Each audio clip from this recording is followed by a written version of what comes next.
कर आदि द्वीपों एवं पाताल आदि का निरूपण। श्रीहरि ने कहा, प्लक्षद्वीप के स्वामी मेधातिथि के 7 पुत्र थे। उन सब में शांत भव नामक पुत्र ज्येष्ठ था, उससे छोटा शिशिर था। तदनंतर सुखोदय, नंद, शिव और क्षेमक हुए। उनका जो 7वां भाई था वो ध्रुव नाम से प्रसिद्ध हुआ। ये सभी प्लक्षद्वीप के राजा बने। इस द्वीप में गोमेद, चंद्र, नारद, दुंदुभि, सोमक, सुमनस और वैभ्राज नामक 7 पर्वत हैं। यहाँ अनुतप्ता, शिखी, विपाशा, त्रिदिवा, क्रमु, अमृता तथा सुकृत्या नाम की 7 नदियाँ प्रवाहित होती रहती हैं। वपुष्मान शाल्मक द्वीप के स्वामी थे। उस द्वीप में अवस्थित 7 वर्षों के नाम से ही प्रसिद्ध उनके 7 पुत्र थे, जिनके नाम श्वेत, हरित, जिमुत, रोहित, वैद्युत, मानस और सप्रभ हैं।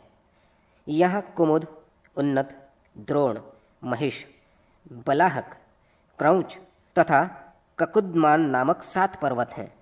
योनि, तोया, वितृष्णा, चंद्रा, शुक्ला, विमोचनी और विधृति ये 7 नदियां हैं।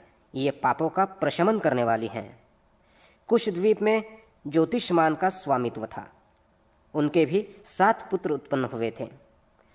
वो उद्भिद, वेणुमान, द्वैरथ, लंबन, धृति, प्रभाकर और कपिल नाम से प्रसिद्ध थे। उन्हीं के नाम से इस द्वीप के जो 7 वर्ष थे वो प्रसिद्ध हुए। यहाँ विद्रुम, हेमशैल, द्युमान, पुष्पवान, कशेशय, हरि तथा मंदराचल नामक 7 वर्ष पर्वत हैं। यहाँ धूतपापा, शिवा, पवित्रा, सन्मति, विद्युदभ्र, मही और काशा नाम की ये 7 नदियाँ हैं जो सब प्रकार के पापों को विनिष्ट करने वाली हैं। हे शिव, क्रौच द्वीप के अधीश्वर महात्मा द्युतिमान के भी 7 पुत्र हुए।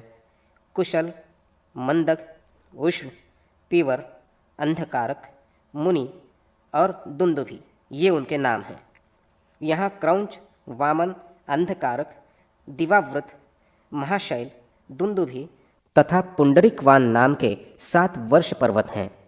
यहाँ पर गौरी, कुमुद्वती, संध्या, रात्रि, मनोजवा, ख्याति और पुंडरिका ये 7 नदियाँ हैं। शाक द्वीप के राजा भव्य के भी 7 पुत्र उत्पन्न हुए।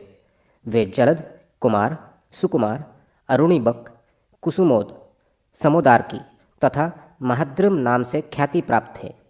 यहाँ सुकुमारी, कुमारी, नलिनी, धेनुका, इक्षु, वेणुका और गभस्ती नाम से प्रसिद्ध 7 नदियाँ हैं। पुष्कर द्वीप के स्वामी महाराज शबल के महावीर तथा धातकी नामक 2 पुत्र हुए। उन्हीं के नाम से यहाँ पर 2 वर्ष है। इन दोनों के मध्य एक ही मानसोत्तर नामक वर्ष पर्वत है। ये 50 सहस्त्र योजन में विस्तृत तथा इतना ही ऊंचा है। ये चतुर्दिक विस्तार में भी उसी परिमाण को प्राप्त कर मंडलाकार अवस्थित हैं। इस पुष्कर द्वीप को स्वादिष्ट जल वाला समुद्र चारों ओर से घेर कर स्थित है। उस स्वादिष्ट जल वाले समुद्र के सामने उससे द्विगुण जनजीवन से रहित स्वर्णमयी भूमि वाली जगत की स्थिति दिखाई देती है। वहाँ पर 10,000 योजन में फैला हुआ लोकालोक नामक पर्वत है। वो अंधकार से आच्छादित है और वो अंधकार भी अंडकटाह से आवृत है। श्रीहरि ने कहा, हे वृषभध्वज, इस भूमि की ऊंचाई 70,000 योजन है। इसमें 10-10 सहस्त्र योजन की दूरी पर एक एक पाताल लोक स्थित है, जिन्हें अतल, वितल, नितल, गभस्तिमान, महातल, सुतल तथा पाताल कहा जाता है। इन लोकों की भूमि कृष्ण, शुक्ल, अरुण, पित्त, शर्करा सदृश, शैलमयी तथा स्वर्णमयी है। वहाँ पर दैत्य तथा नागों का निवास है। हे रुद्र, दारुण पुष्कर द्वीप में जो नरक स्थित है उनके विषय में आप सुने।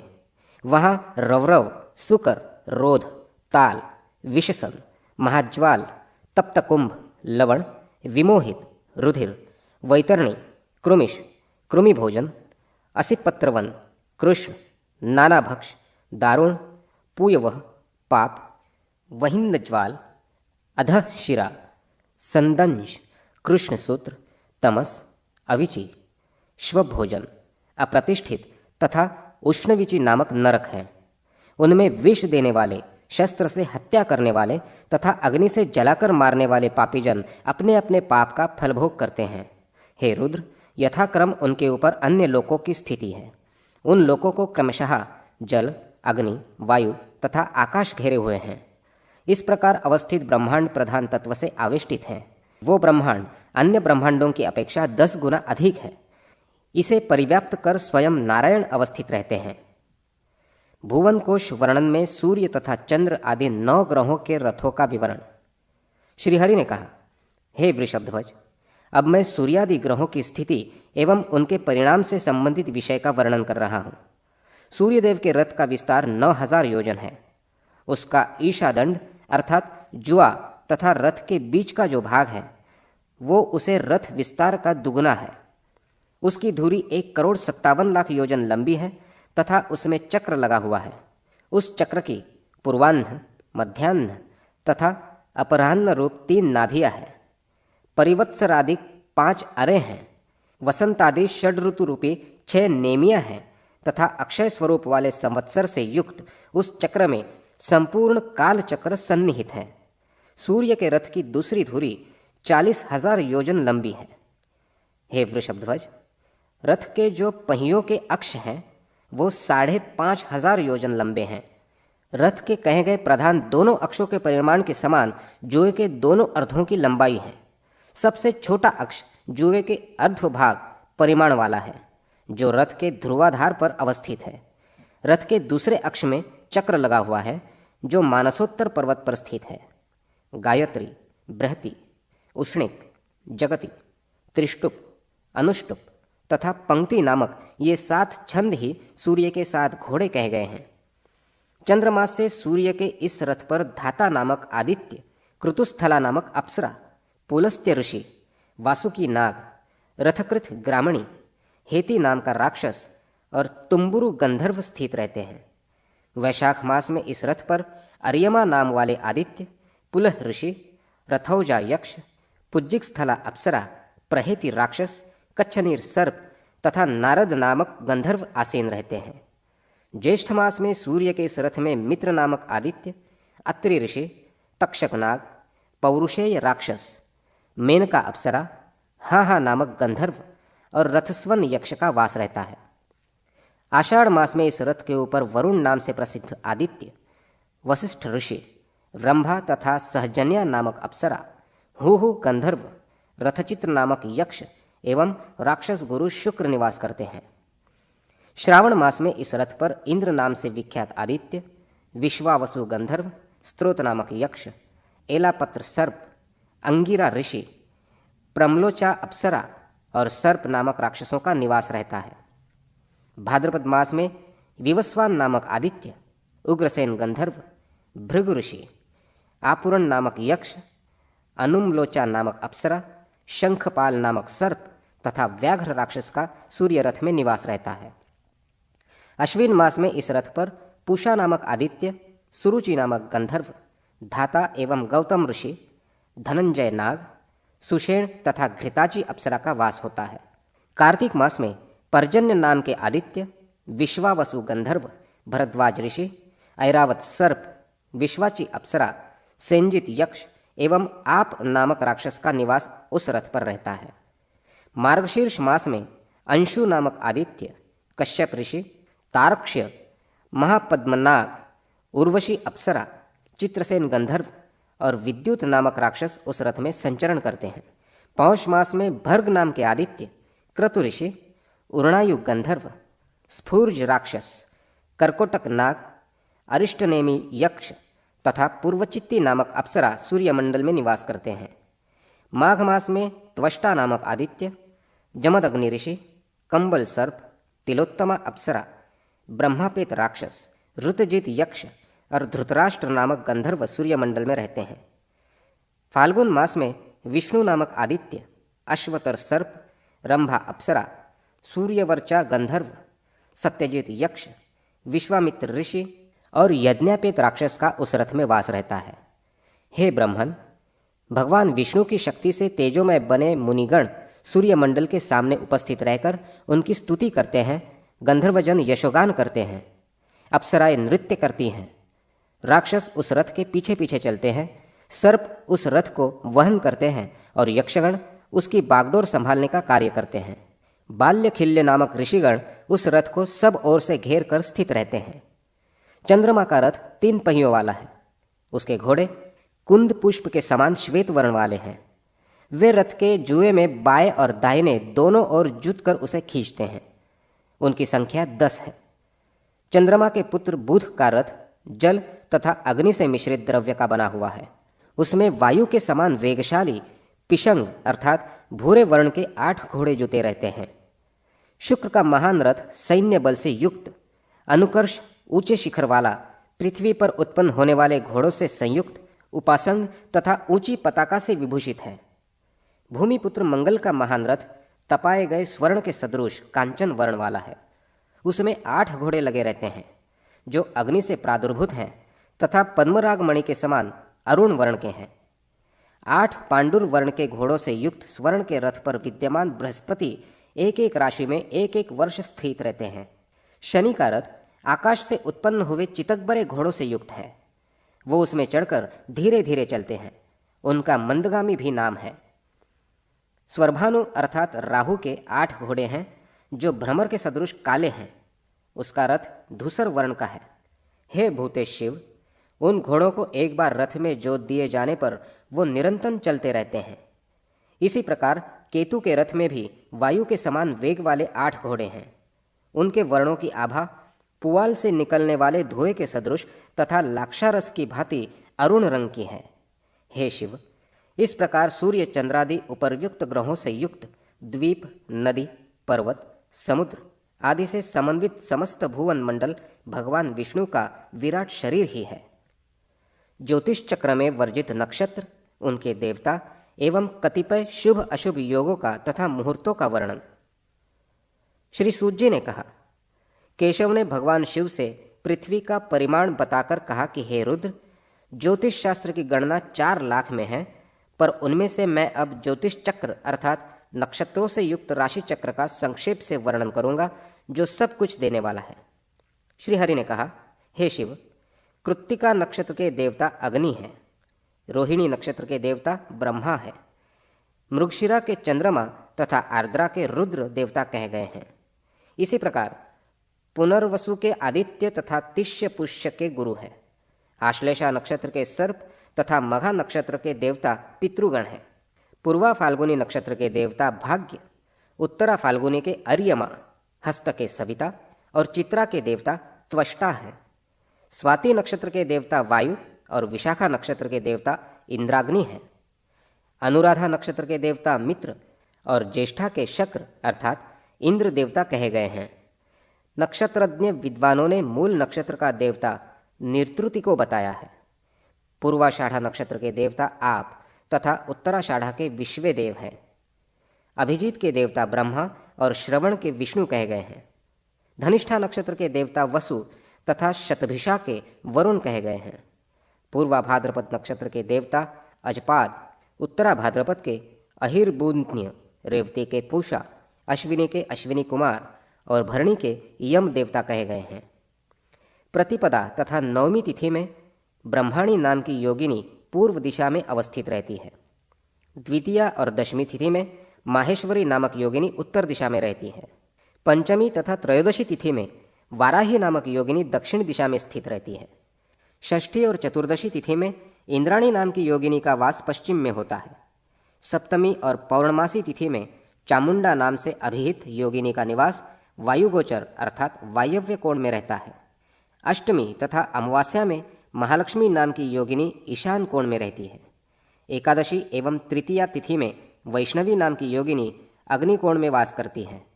द्वादशी और चतुर्थी तिथि में कौमारी नाम वाली योगिनी का निवास नैऋत्य कोण में रहता है। योगिनी के सम्मुख रहने पर यात्रा नहीं करनी चाहिए। अश्विनी, अनुराधा, रेवती, मृगशिरा, मूल, पुनर्वसु, पुष्य, हस्त और ज्येष्ठा नक्षत्र प्रस्थान के लिए प्रशस्त कहे गए हैं। हस्त, चित्रा, स्वाति, विशाखा, अनुराधा ये 5 नक्षत्र तथा उत्तरा फाल्गुनी, उत्तराषाढ़, उत्तरा भाद्रपद, अश्विनी, रोहिणी, पुष्य, धनिष्ठा और पुनर्वसु नक्षत्र नवीन वस्त्र धारण करने के लिए श्रेष्ठ हैं। कृत्तिका, भरणी, अश्लेषा, मघा, मूल, विशाखा तथा पूर्वा भाद्रपद, पूर्वाषाढ़ और पूर्वा फाल्गुनी इन नक्षत्रों को अधोमुखी कहा गया है। इन अधोमुखी नक्षत्रों में वापी, तड़ाग, सरोवर, कूप, भूमि, तृण आदि का खनन, देवालय के लिए निवादि के खनन का शुभारंभ, भूमि आदि में गड़ी हुई धन संपत्ति की खुदाई, ज्योतिष चक्र का गणनारंभ और सुवर्ण, रजत, पन्ना तथा अन्य धातुओं को प्राप्त करने के लिए भू खदानों में प्रविष्ट होना आदि अन्य अधोमुखी कार्य इन अधोमुखी नक्षत्रों में करने चाहिए। रेवती, अश्विनी, चित्रा, स्वाति, हस्त, पुनर्वसु, अनुराधा, मृगशिरा एवं ज्येष्ठा नक्षत्र पार्श्वमुखी हैं। इन पार्श्वमुखी नक्षत्रों में हाथी, ऊंट, अश्व, बैल तथा भैंस को वश में करने का उपाय करना चाहिए, अर्थात इनके नाक आदि में छेद करके छल्ला या रस्सी डालने का कार्य करना चाहिए। खेतों में बीज बोना, गमनागमन, चक्र यंत्र, चरखी, चरसा, रहट आदि यंत्र अथवा रथ एवं नौकादि का क्रय और निर्माण उक्त पार्श्वमुखी नक्षत्रों में करना चाहिए और अन्य पार्श्व कार्यों को भी इन पार्श्व नक्षत्रों में करना चाहिए। रोहिणी, आर्द्रा, पुष्य, धनिष्ठा, उत्तरा फाल्गुनी, उत्तराषाढ़, उत्तरा भाद्रपद, शतभीष तथा श्रवण ये 9 नक्षत्र ऊर्ध्वमुखी कहे गए हैं। इन नक्षत्रों में राज्याभिषेक और पट्टबंध आदि शुभ कार्य करवाने चाहिए। ऊर्ध्वमुखी अर्थात अभ्युदय प्रदान करने वाले अन्य विशिष्ट कार्यों को भी इन नक्षत्रों में करना प्रशस्त होता है। चतुर्थी, षष्ठी, अष्टमी, नवमी, द्वादशी, चतुर्दशी, अमावास्या तथा पूर्णिमा तिथि अशुभ होती है। इन तिथियों में शुभ कार्य नहीं करने चाहिए। कृष्ण पक्ष की प्रतिपदा तथा बुधवार से युक्त द्वितीया तिथि शुभ होती है। यदि भूमिपुत्र मंगल से युक्त तृतीया हो, शनैश्चर को चतुर्थी हो, गुरुवार को पंचमी पड़ रही हो, षष्ठी को मंगल या शुक्रवार हो तो वो तिथियां भी शुभ होती हैं। बुधवार को सप्तमी, मंगल तथा रविवार को अष्टमी, सोमवार को नवमी और गुरुवार को पड़ने वाली दशमी तिथि शुभ होती है। एकादशी तिथि में गुरु तथा शुक्र होने पर, बुधवार को द्वादशी तिथि पड़ने पर, शुक्र तथा मंगलवार को त्रयोदशी और शनिवार को चतुर्दशी तिथि शुभ होती है। इसी प्रकार बृहस्पति को पूर्णिमा या अमावस्या तिथि का होना भी शुभ होता है। द्वादशी तिथि रविवार, एकादशी सोमवार, दशमी मंगलवार, नवमी बुधवार, अष्टमी गुरुवार, सप्तमी शुक्रवार और षष्ठी तिथि शनिवार से दग्ध होती है। ऐसे तिथि दग्ध योग में यात्रादि का शुभारंभ नहीं करना चाहिए। प्रतिपदा, नवमी, चतुर्दशी और अष्टमी तिथियों में यदि बुधवार का संयोग हो तो उस तिथि में प्रस्थान के विचार का दूर से ही परित्याग करना चाहिए। मेष और कर्क संक्रांति की षष्ठी, कन्या और मिथुन संक्रांति की अष्टमी, वृष तथा कुंभ संक्रांति की चतुर्थी, मकर और तुला संक्रांति की द्वादशी, वृश्चिक और सिंह संक्रांति की दशमी तथा धनु और मीन संक्रांति की चतुर्दशी ये दग्ध तिथियां हैं। इन तिथियों में यात्रादि नहीं करनी चाहिए, ये कष्टदायक होती है। हे शिव, रविवार को विशाखा, अनुराधा और ज्येष्ठा का योग, सोमवार के दिन पूर्वाषाढ़, उत्तराषाढ़ तथा श्रवण नक्षत्र का योग, मंगलवार को धनिष्ठा, शतभीष और पूर्वा भाद्रपद का योग, बुधवार में रेवती, अश्विनी तथा भरणी का योग, बृहस्पतिवार को रोहिणी, मृगशिरा और आर्द्रा का योग, शुक्रवार में पुष्य, अश्लेषा एवं मघा का योग, शनिवार को उत्तरा फाल्गुनी, हस्त तथा चित्रा नक्षत्र का योग होने पर औत्पातिक योग होता है। इन योगों में गमनादि कार्य करने से उत्पात, मृत्यु तथा रोग की उत्पत्ति होती है। हे रुद्र, रविवार को मूल, सोमवार को श्रवण, मंगलवार को उत्तरा भाद्रपद, बुधवार को कृत्तिका, बृहस्पति के दिन पुनर्वसु, शुक्रवार को पूर्वा फाल्गुनी तथा शनिवार को स्वाति नक्षत्र हो तो अमृत योग होता है। ये सभी कार्यों को सिद्ध करने वाले हैं। विष्कुंभ योग की 5 घटी, शूल योग की 7 घटी, गंड तथा अतिगंड योग की 6 घटी, व्याघात और वज्र योग की 9 घटी एवं व्यतिपात, परिघ और वैधृति योग ये मृत्युतुल्य कष्टदायी होते हैं। इनमें सभी कर्मों का परित्याग करना चाहिए। रविवार को हस्त, गुरुवार को पुष्य, बुधवार को अनुराधा नक्षत्र ये शुभ होते हैं। शनिवार को रोहिणी उत्तम और सोमवार को मृगशिरा नक्षत्र शुभ है। उसी प्रकार शुक्रवार को रेवती तथा मंगलवार को अश्विनी नक्षत्र शुभ फल देता है। इस प्रकार का योग होने पर सिद्धि योग बनता है। ये सिद्धि योग सभी प्रकार के दोषों का विनाश करने वाले होते हैं। हे वृषभध्वज, शुक्रवार को भरणी, सोमवार को चित्रा, मंगलवार को उत्तराषाढ़, बुधवार को धनिष्ठा, बृहस्पति को शतभिष, शुक्रवार को रोहिणी और शनिवार को रेवती नक्षत्र होने पर विषयोग होता है।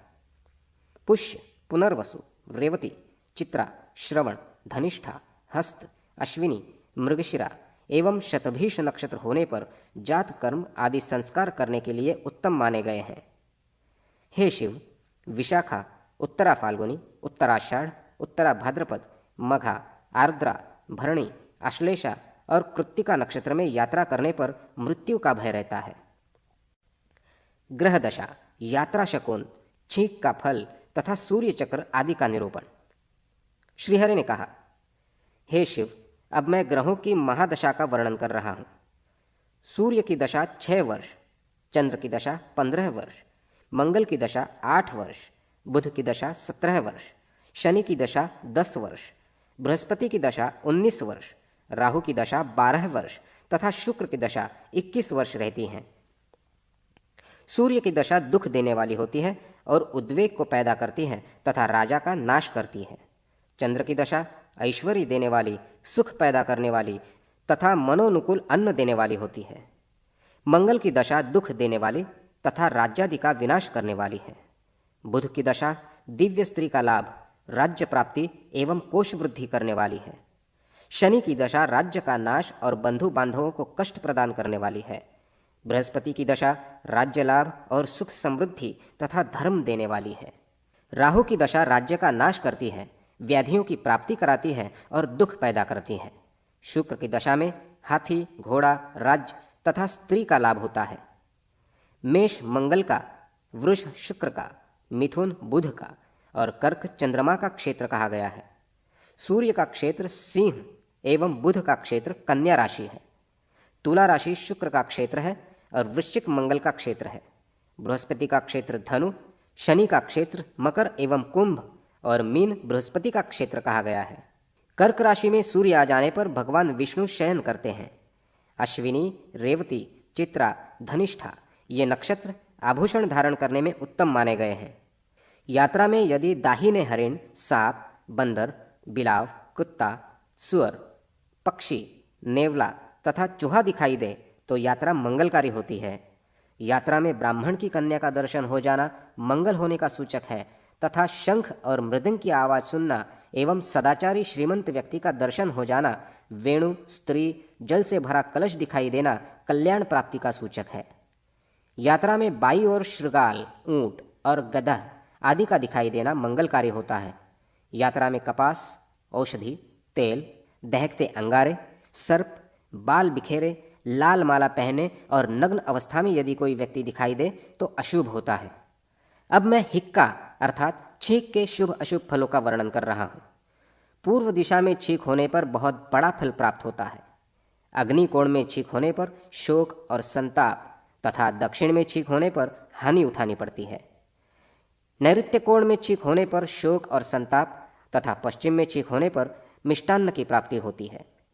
वायव्य कोण में छींक होने पर धन की प्राप्ति और उत्तर में छींक होने पर कलह होता है। ईशान कोण में छींक होने पर मरण के समान कष्ट प्राप्त होना बतलाया गया है। मनुष्य के आकार में भगवान सूर्य की प्रतिमा का चित्रण करें। सूर्य की प्रतिमा बनाने के दिन सूर्य जिस नक्षत्र पर हो उस नक्षत्र से 3 नक्षत्र उस प्रतिमा के मस्तक पर अंकित करें। मुख के मध्य में अंकित सूर्य नक्षत्र से आगे 3 नक्षत्र लिखें और उससे आगे एक एक नक्षत्र दोनों कंधों पर लिखें।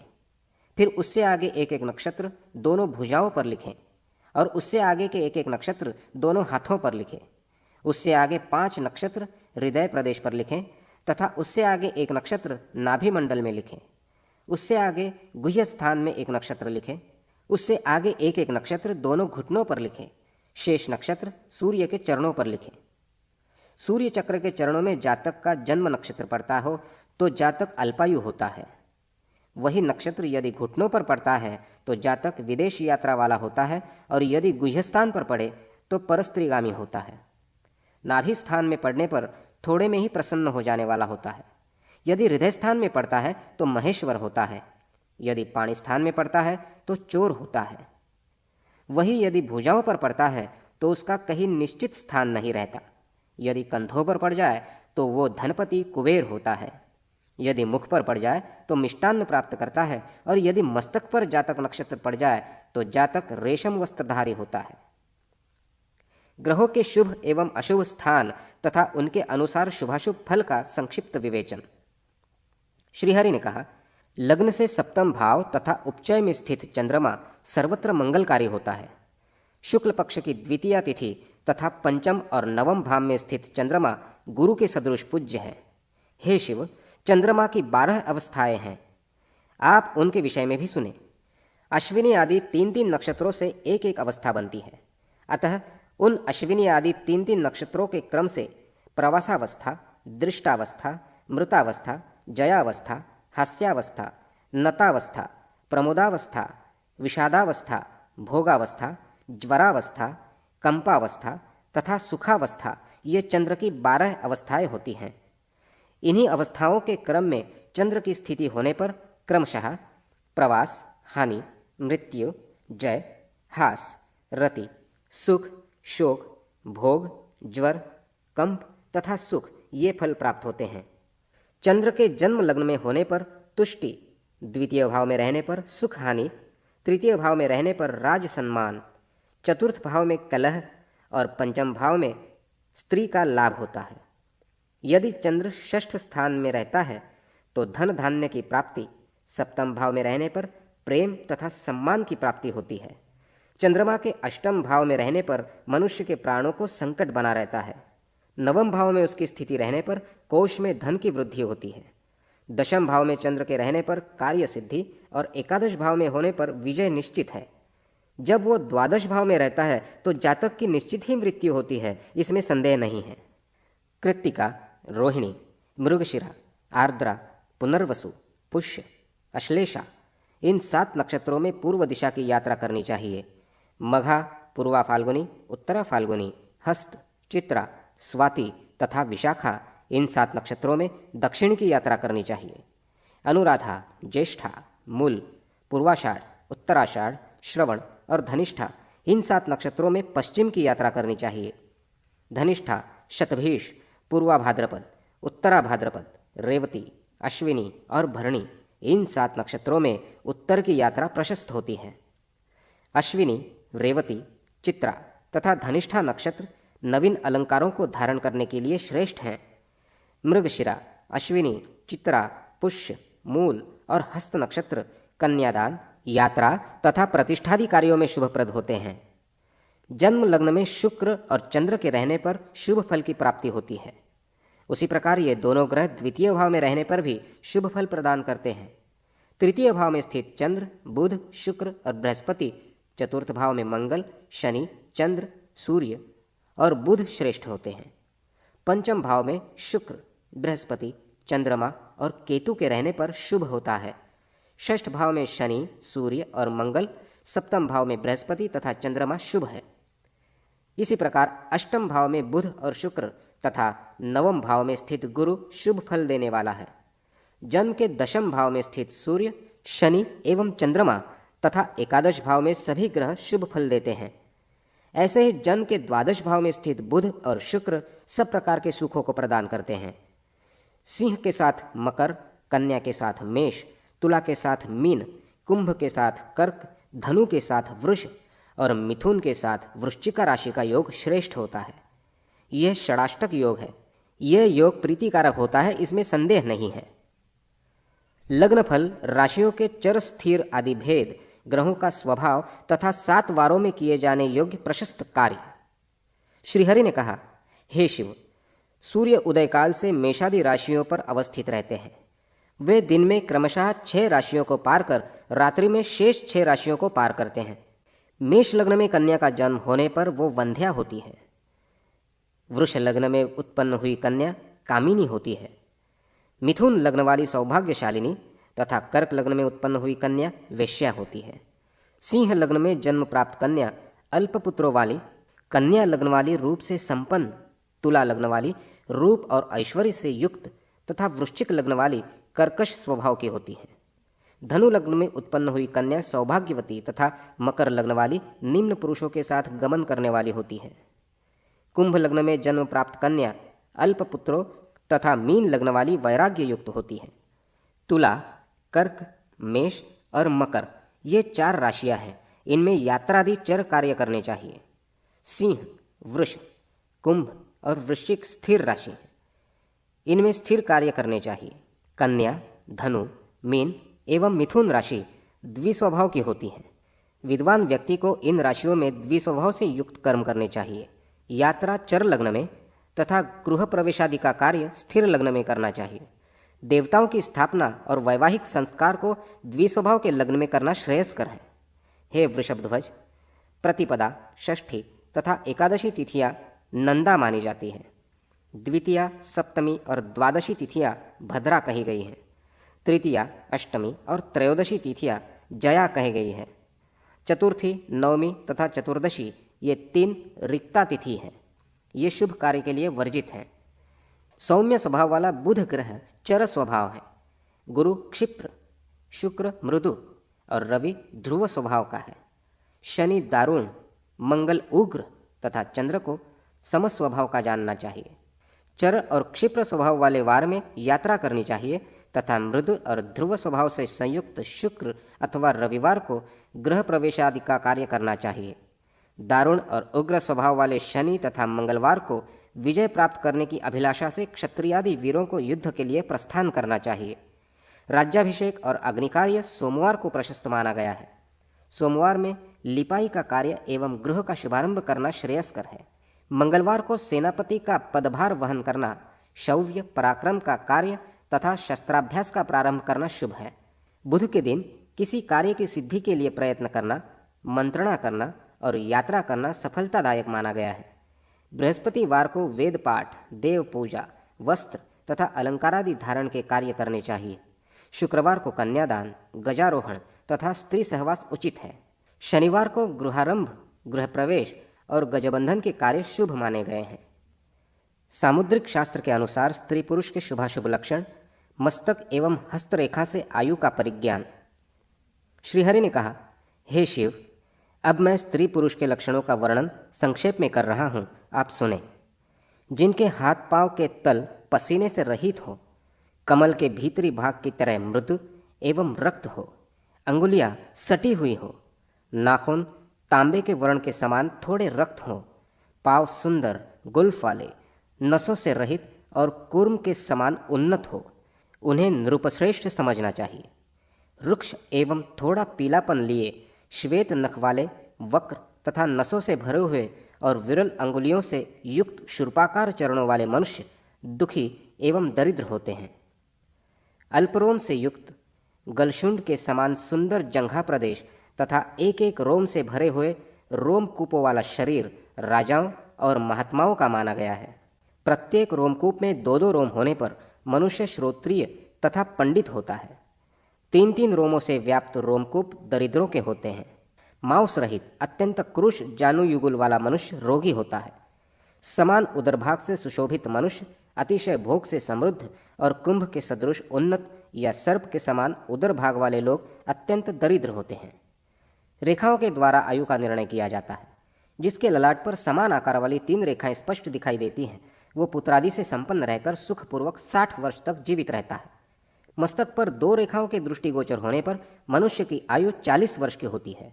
एक रेखा के होने पर उस मनुष्य का जीवन 20 वर्ष का मानना चाहिए, किंतु कर्ण पर्यंत एक रेखा के होने पर वो शतायु होता है। ललाट पर कान तक विस्तृत 2 रेखाओं के होने से मनुष्य की आयु 70 वर्ष तथा वैसे ही 3 रेखाओं के रहने पर उसकी आयु 60 वर्ष होती है। ललाट पर रेखाओं की व्यक्त अव्यक्त स्थिति होने पर मनुष्य 20 वर्ष की अल्पायु को ही प्राप्त करता है। रेखा विहीन ललाट के होने पर मनुष्य 40 वर्ष तक जीवित रहता है। रेखाओं के छिन्न भिन्न रहने पर मनुष्य की अकाल मृत्यु होती है। जिसके मस्तक पर त्रिशूल अथवा फरसे के समान चिन्ह दिखाई देता है, वो धन पुत्रादि से परिपूर्ण होकर 100 वर्ष तक जीवित रहता है। हे रुद्र, तर्जनी और मध्यमा अंगुली के मध्य भाग तक आयु रेखा के पहुंचने पर मनुष्य शतायु होता है। अंगुष्ठ के मूल भाग से निकलने वाली प्रथम रेखा ज्ञान रेखा है। मध्यमा अंगुली के मूल से जो रेखा जाती है वो आयु रेखा है। ये रेखा कनिष्ठा अंगुली के मूल से निकलकर मध्यमा के मूल भाग को पार करती है। यदि यह रेखा विच्छिन्न या किसी अन्य रेखा से विभक्त नहीं होती है तो ऐसे व्यक्ति की आयु 100 वर्ष होती है। हे रुद्र, जिनके हाथ में ये आयु रेखा स्पष्ट दिखाई देती है उसकी आयु 100 वर्ष अवश्य होती है, इसमें संदेह नहीं। जो रेखा कनिष्ठा अंगुली के मूल से होकर मध्यमा अंगुली के मूल तक विस्तार को प्राप्त करती है वो रेखा मनुष्य को 60 वर्ष आयु प्रदान करने में सक्षम होती है। स्त्रियों के शुभाशुभ लक्षण। श्री हरि ने कहा, जिस कन्या के केश घुंघराले, मुख मंडलाकार अर्थात गोल एवं नाभि दक्षिणावर्त होती है वो कुल की वृद्धि करने वाली होती है। जो स्वर्ण सदृश आभा वाली होती है, जिसके हाथ लाल कमल के समान सुंदर होते हैं, वो हजारों स्त्रियों में अद्वितीय तथा पतिव्रता होती है। जो कन्या वक्र केशों वाली और गोल नेत्र वाली होती है वो निश्चित ही दुख भोगने वाली होती है तथा उसका पति शीघ्र ही मर जाता है। पूर्ण चंद्र के सदृश मुखमंडल से सुशोभित, बाल सूर्य के समान लाल लाल कांति वाली, विशाल नेत्रों से युक्त, बिंबा फल की भांति ओष्ठ वाली कन्या चिरकाल तक सुख का उपभोग करती है। हस्ततल में बहुत सी रेखाओं के होने पर कष्ट तथा अल्प रेखाओं के होने पर वो धनहीनता का दुख भोगती है। हाथ में रक्तवर्ण की रेखाओं के होने से वो सुखी जीवन व्यतीत करती है, किंतु कृष्ण वर्ण की रेखाओं के होने पर वो दास्य वृत्ति वाली दूती का जीवन व्यतीत करती है। अच्छी स्त्री वो है जो पति के कार्यों में मंत्री के समान परामर्श देने वाली होती है, सहयोग में मित्र के समान बर्ताव करती है, स्नेह के व्यवहार में भार्या तथा माता तथा शयन काल में वेश्या के समान सुख प्रदान करती है। जिस कन्या के हाथ में अंकुश, कुंडल और चक्र के चिन्ह विद्यमान रहते हैं वो पुत्र से संपन्न होती है और राजा को पति के रूप में वर्ण करती है। जिस स्त्री के दोनों पार्श्व और स्तन प्रदेश रोम समन्वित होते हैं तथा अधरोष्ठ भाग ऊंचा उठा होता है वो निश्चित ही शीघ्र पति का नाश करने वाली होती है।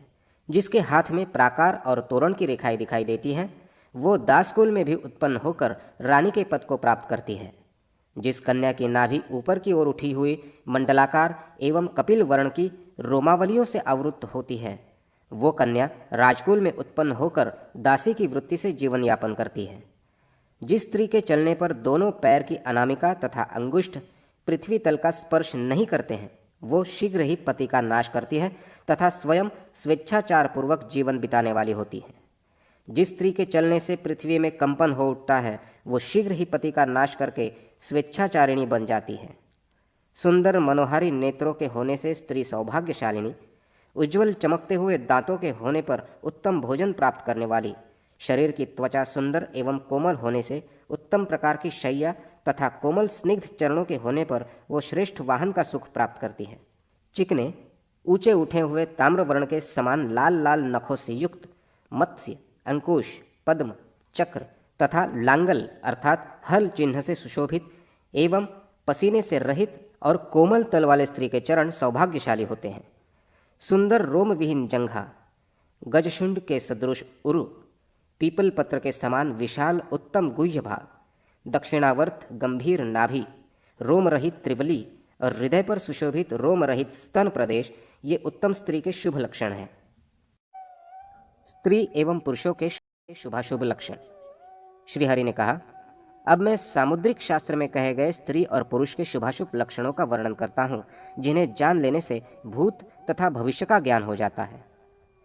मार्ग में गमन करने पर विषम रूप से पड़ने वाले कषाय वर्ण से युक्त विचित्र प्रकार के बने हुए चरण वंश का नाश करते हैं।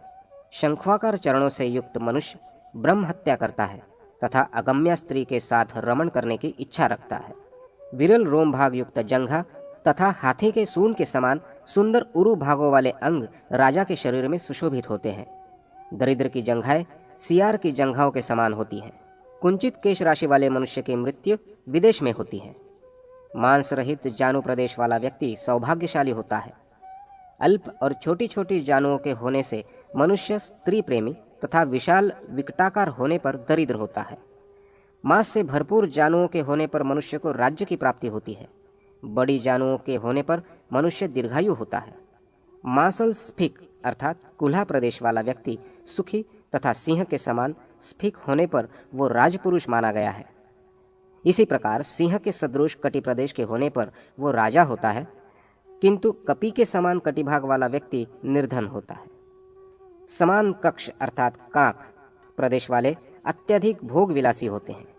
निम्न कक्षाओं वाले धनहीन तथा उन्नत एवं विषम कक्षाओं वाले कुटिल होते हैं। मत्स्य के समान उदर वाले प्रचुर धनवान होते हैं। विस्तीर्ण नाभि प्रदेश से सुशोभित जन सुखी एवं अत्यधिक गहरी नाभि के होने पर कष्ट भोगने वाले होते हैं। त्रिवली के मध्य भाग में नाभि की अवस्थित होने पर प्राणी शूल रोग से ग्रासित होते हैं। वामावर्त नाभि के होने पर शक्ति संपन्न और दक्षिणावर्त होने पर मेधावी होते हैं। पार्श्वदेश में नाभि के विस्तृत होने से मनुष्य चिरंजीवी, उन्नत होने पर ऐश्वर्यशाली, अधोमुख होने पर गोधन से संपन्न एवं पद्म कर्णिका के सदृश होने पर वो राजत्व को प्राप्त करते हैं। उदर भाग पर एक वली के रहने पर मनुष्य शतायु होता है। 2 वलियों के होने से वो ऐश्वर्य का भोग करने वाला तथा त्रिवलियों के होने पर राजा या आचार्य की पदवी को प्राप्त करता है। सरल वलियों वाला मनुष्य सुखी होता है। वक्र वली वाला व्यक्ति अगम्यागामी होता है। जिसके दोनों पार्श्व भाग मांसल होते हैं वो राजा होता है। मृदु, कोमल, सुंदर और समभाग की दूरियों पर अवस्थित दक्षिणावर्तीय रोम राशियों से सुशोभित व्यक्ति भी राजा होते हैं। यदि उदर प्रदेश पर इन लक्षणों के विपरीत रोम राशियां होती हैं तो ऐसे मनुष्य दुष्ट कर्म करने वाले, निर्धन तथा सुख से रहित होते हैं। समुन्नत, मांसल तथा कंपन रहित विशाल वक्षस्थल राजाओं का होता है। अधम जनों का वक्षस्थल जो गर्दभों की रोम राशि के समान कर्कश तथा रोमवलियों से युक्त स्पष्ट परिलक्षित होने वाली नसों से व्याप्त रहता है। समतल वक्षस्थल वाले मनुष्य धन संपन्न होते हैं। पीन वक्षस्थलों से युक्त प्राणी शक्ति संपन्न होता है। विषम वक्षस्थल के होने पर मनुष्य निर्धन होता है और उसकी मृत्यु शस्त्राघात से होती है। स्कंध प्रदेश के संधि स्थान में विषमता तथा अस्थिर संलग्नता के होने पर भी मनुष्य निर्धन होते हैं। उन्नत स्कंध प्रदेश के रहने से व्यक्ति भोगी, निम्न होने पर धनहीन तथा स्थूल होने पर धनी होते हैं। चिपटाकार कंठ से युक्त मनुष्य निर्धन, शुष्क एवं उन्नत शिराओं से व्याप्त गले वाला सुखी होता है। महिष के सदृश ग्रीवा वाला वीर तथा मृग के समान कंठ वाला शास्त्रों में पारंगत होता है। शंख के समान ग्रीवा वाला मनुष्य राजा और लंबे कंठ वाला मनुष्य भोजन करने वाला होता है। रोम रहित एवं मुड़ा हुआ पृष्ठ प्रदेश शुभ तथा उसके विपरीत रहने पर अशुभ माना गया है। पीपल पत्र के सदृश सुगंधित तथा मृग के सदृश रोम वालियों वाली कक्षाएं उत्तम होती है। इसके विपरीत कक्षाओं के जो लक्षण होते हैं वो निर्धन की दरिद्रता के कारण है। मांसल, श्लिष्ट, विशाल, बलिष्ठ, वृत्ताकार तथा जानु पर्यंत लंबी सुंदर भुजाएं राजा की होती हैं। प्रचुर रोमावलियों से युक्त छोटे छोटे हाथ निर्धन के होते हैं। हाथी की शून के समान सुंदर भुजाएं श्रेष्ठ मानी गई हैं। भवन में वायु प्रवेश के लिए बने द्वार के समान बनी हुई अंगुलियां शुभ होती है। मेधावी जनों की अंगुलियां छोटी होती है। चिपटाकार अंगुलियां भृत्यों में पाई जाती हैं। स्थूल अंगुलियों के होने पर मनुष्य निर्धन होते हैं। जब मनुष्य की अंगुलियां कृश होती है तो वो विनयी होते हैं। बंदर के सदृश हाथ के होने पर मनुष्य निर्धन और बाघ के समान होने पर बलवान होते हैं। करतल भाग के निम्न होने से मनुष्य पिता के द्वारा संचित धन को नष्ट करने वाला होता है। मणिबंध के सुगठित, श्लिष्ट तथा सुगंधयुक्त होने पर व्यक्तियों को राजपद की प्राप्ति होती है। कटे फटे करभाग से युक्त शब्द करने वाले मणिबंध के रहने से मनुष्य धनहीन और नीच प्रकृति के माने जाते हैं। संवृत्त अर्थात गोलाकार एवं गहरे करतलों के होने से मनुष्यों को धनवान कहा गया है। उन्नत करतलों के होने पर व्यक्ति दानी और विषम भाग वाले व्यक्ति कठोर होते हैं। लाक्षारस के समान करतलों के होने से प्राणी राजा होते हैं। पीत वर्ण वाले करतलों से युक्त व्यक्ति परस्त्री के साथ रमण करने वाले होते हैं। जिनके हाथ और तल प्रदेश रूखे हैं वो मनुष्य निर्धन होते हैं। तुष अर्थात भूसी के समान रंग से युक्त नख वाले लोग नपुंसक, कुटिल तथा फटे हुए नख वाले धनहीन होते हैं। विवर्ण नख वाले दूसरे के साथ तर्क करने वाले होते हैं। ताम्र वर्ण के सदृश रक्ताभ नख वाले मनुष्य राजा होते हैं। यव चिन्ह से युक्त अंगुष्ठ वाले व्यक्ति अत्यधिक धन वैभव से युक्त होते हैं। अंगुष्ठ के मूलभाग में यव चिन्ह के होने से व्यक्ति पुत्रवान होता है। लंबे पर्वों से युक्त अंगुलियों के होने पर दीर्घायु तथा पुत्र पौत्रादि से परिपूर्ण होता है, किंतु विरल अंगुलियों वाला व्यक्ति निर्धन होता है। सघन अंगुलियों के होने से मनुष्य धन संपन्न होता है। मणिबंध से निकलकर 3 रेखाएं जिसके करतल भाग को पार कर जाती हैं, वो राजा होता है। 2 मत्स्यांकित करतल भाग वाला पुरुष यज्ञकर्ता एवं दानी होता है। वज्राकार चिन्ह वाले करतल धनी जनों के होते हैं। विद्वान का करतल भाग मीन पुच्छ के चिन्ह से अंकित होता है। राजा के करतल में शंख, छत्र, शिविका अर्थात डोली, गज और पद्माकार चिन्ह रहते हैं। अतुलनीय ऐश्वर्य संपन्न राजा के करतल में कुंभ, अंकुश, पताका तथा मृणाल के समान चिन्ह रहते हैं। गोधन के स्वामी जनों के करतलों में रस्सी के चिन्ह होते हैं। जिसके हाथ में स्वस्तिक का चिन्ह होता है वो सम्राट होता है। राजा के हाथ में चक्र, कृपाण, तोमर, धनुष और भाले के आकार के चिन्ह होते हैं। ओखली के चिन्ह से युक्त व्यक्ति यज्ञादि कर्मकांडों में निष्णात होता है। जिनके हाथों में वेदिकाकार रेखा होती है वो अग्निहोत्री होते हैं। वापी, देवकुल्या तथा त्रिकोण रेखाओं के रहने पर मनुष्य धार्मिक होता है। अंगुष्ठ मूल तक रेखा के होने से व्यक्ति पुत्रवान होते हैं। यदि वो रेखाएं सूक्ष्म होती हैं तो उन्हें कन्याएं होती हैं। कनिष्ठिका के मूल से निकलकर तर्जनी के मूल तक रेखा का विस्तार होने पर मनुष्य शतायु होता है, किंतु किसी स्थान पर उसके विच्छिन्न होने पर प्राणी को वृक्ष से गिरकर मृत्यु का भय बना रहता है। बहुत सी रेखाओं के होने से मनुष्य दरिद्री होते हैं।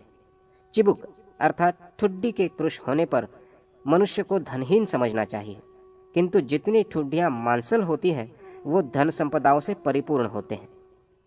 अरुणाभ विंबा फल के समान सुंदर अधरों से सुशोभित मुख राजाओं का माना गया है, किंतु जिसके ओष्ठ रुखे, खंडित, फटे हुए तथा विषम होते हैं वो निर्धन होते हैं। स्निग्ध अर्थात चिकने, चमकते हुए, सघन एवं समान भाग वाले सुंदर तीक्ष्ण दांतों का होना शुभ है। रक्तवर्ण की समतल, चिकनी एवं दीर्घ जिह्वा श्रेष्ठ होती है। राजाओं का मुख कठोर, सम, सौम्य, गोल, मल रहित तथा स्निग्ध होता है। दुख भोगने वाले लोगों में इन लक्षणों के विपरीत लक्षण होते हैं। कुत्सित एवं भाग्यहीनों को स्त्रीमुखी पुत्र प्राप्त होता है। धनी लोगों का मुख गोलाकार तथा निर्धनों का मुख लंबा होता है। पाप कर्मा का मुख भयाक्रांत होता है। धूर्तों के मुख चौकोर, पुत्रहीनों के निम्न एवं कंजूसों के छोटे मुख होते हैं। भोगी जनों का मुख सुंदर, आभामय, मूछों से युक्त, स्निग्ध, शुभ तथा कोमल होता है। चौवृत्ति वाले व्यक्ति निस्तेज, मुरझाई हुई लाल वर्ण की दाढ़ी और मूछों वाले होते हैं। रक्त वर्ण के थोड़े तथा कड़े बाल युक्त दाढ़ी वाले और छोटे छोटे कानों वाले मनुष्य की मृत्यु पाप कर्म करने से होती है। मांस रहित चिपटे कानों वाले लोग भोगी और अत्यंत छोटे छोटे कानों से युक्त मनुष्य कंजूस होते हैं। शंक्वाकार कानों के होने पर मनुष्य राजा होता है तथा रोम राशि से भरे होने पर उसे तीक्ष्ण आयु की प्राप्ति होती है। बड़े कानों वाले धनी अथवा राजा माने जाते हैं। स्निग्ध, विस्तृत, मांसल तथा दीर्घ कानों वाले राजा होते हैं। निम्न गंडस्थल वाला भोगी और पूर्ण सुडौल एवं सुंदर होने पर मनुष्य मंत्री होता है। सुग्गे की नासिका के समान सुंदर नासिका वाला व्यक्ति सुखी और शुष्क नासिका वाला दीर्घजीवी होता है। नासिका का अग्रभाग छिन्न तथा कूप के समान नासिका के होने पर मनुष्य अगम्य स्त्री के साथ सहवास करता है। दीर्घ नासिका के रहने पर सौभाग्यवान एवं आकुंचित अर्थात टेढ़ी नासिका होने से व्यक्ति चौर कार्य में प्रवृत्त होता है।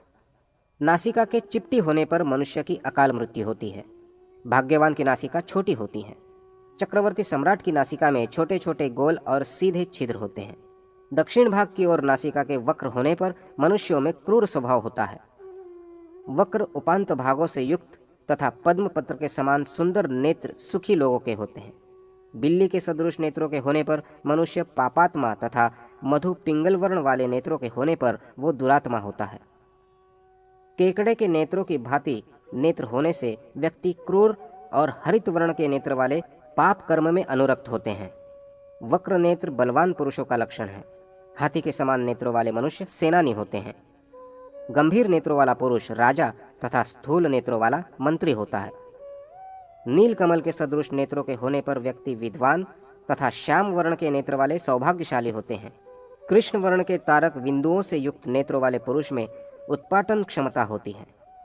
मंडलाकार नेत्रों के होने पर व्यक्ति पापी तथा दैन्य भाव युक्त नेत्र वाले मनुष्य दरिद्र होते हैं। सुंदर एवं विशाल नेत्रों वाले संसार में विभिन्न प्रकार के सुखों का उपभोग करते हैं।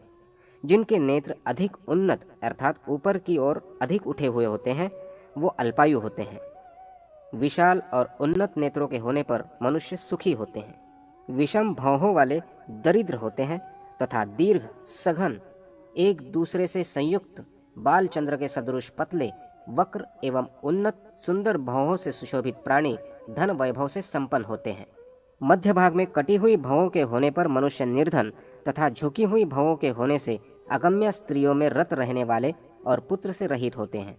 उन्नत विशाल शंखाकार एवं विषम मस्तक होने पर पुरुषों में निर्धनता और अर्धचंद्रकार ललाट के होने पर वो धन संपत्ता से परिपूर्ण रहते हैं। सीप के समान आभा वाले तथा विशाल मस्तक वाले आचार्य के पद को सुशोभित करते हैं।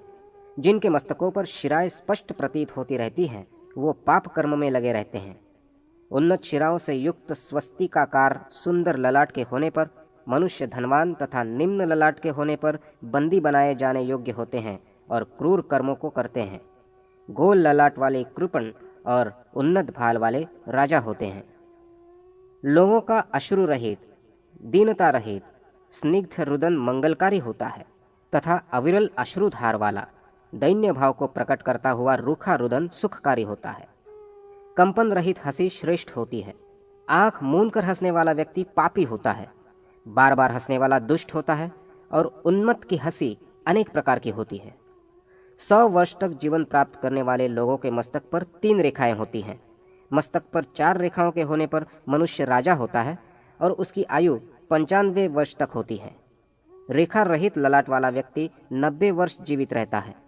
विच्छिन्न रेखाओं से व्याप्त मस्तक वाले पुरुष लंपट होते हैं। मस्तक पर केश पर्यंत रेखाओं के होने से मनुष्य की आयु 80 वर्ष की होती है। 5, 6 अथवा 7 रेखाओं के होने से प्राणी की आयु 50 वर्ष तथा 7 से अधिक रेखाओं के होने पर 40 वर्ष की आयु माननी चाहिए। मस्तक पर रेखाओं की वक्रता एवं भव पर्यंत स्थिति होने से पुरुष 30 वर्ष तथा बाईं ओर वक्र होने पर 20 वर्ष की अल्पायु को प्राप्त करते हैं। रेखाओं के क्षुद्र होने पर मनुष्य अल्पायु होता है। छत्राकार सिर वाले मनुष्य राजा और निम्न सिर वाले धनी होते हैं। चिपटे सिर से युक्त पुरुषों के पिता की मृत्यु शीघ्र होती है। मंडलाकार सिर होने पर व्यक्ति गौ आदि प्राणियों से संपन्न होते हैं। घटाकार मूर्धा भाग के होने पर मनुष्य पाप में अभिरुचि रखने वाला तथा धनहीन होता है। काले काले घुंघराले स्निग्ध एक छिद्र में एक एक उत्पन्न अभिन्न अग्रभाग वाले अत्यधिक न छोटे न बड़े सुंदर केशों वाले राजा होते हैं। एक छिद्र में अनेक बाल वाले विषम स्थूलाग्र तथा कपिल वर्ण के केशों से युक्त पुरुष निर्धन होते हैं। अत्यंत कुटिल सघन एवं काले बाल वाले भी निर्धन होते हैं। मनुष्य के जो अंग अतिशय रुक्ष शिराओं से व्याप्त तथा मांस रहित होते हैं वो सभी अशुभ है। यदि वो अंग इसके विपरीत होते हैं तो उन्हें शुभ मानना चाहिए। मानव शरीर में 3 अंग विशाल और 3 अंग गंभीर, 5 अंग दीर्घ तथा सूक्ष्म, 6 अंग उन्नत, 4 ह्रस्व एवं 7 अंग रक्तवर्ण के होने पर वो राजा होता है।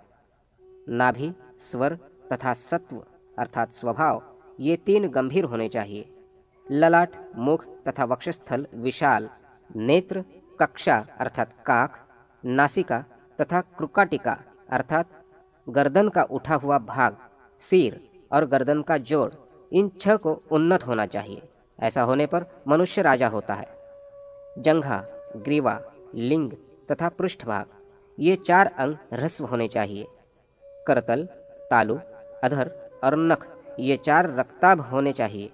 नेत्रांत भाग, चरणतल, जिह्वा और दोनों ओष्ठ ये 5 सूक्ष्म होने चाहिए।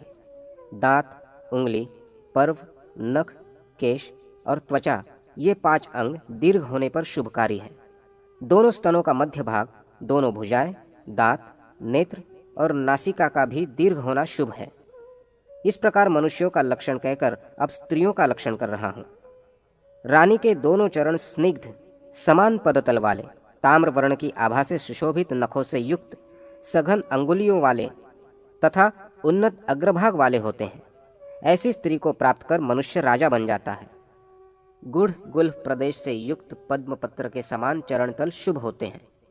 जिसके चरण तलों में पसीना नहीं छूटता है और वो कोमल होते हैं, उनमें मत्स्य, अंकुश, ध्वज, वज्र, पद्म तथा हल्का चिन्ह हो तो वो रानी होती है।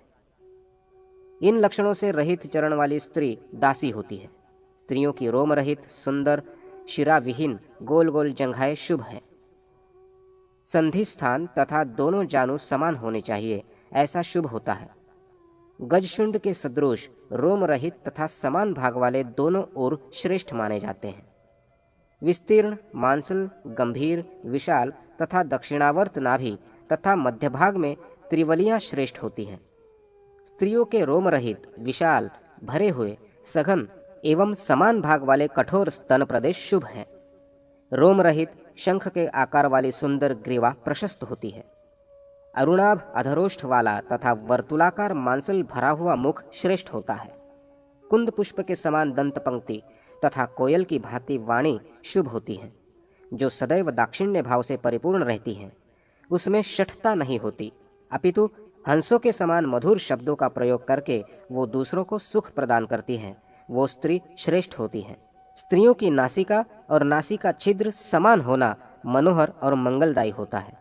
स्त्रियों के नील कमल के समान नेत्र अच्छे होते हैं। बाल चंद्र के सदृश भौहों का होना शुभ है, किंतु उनका मोटा होना अच्छा नहीं है।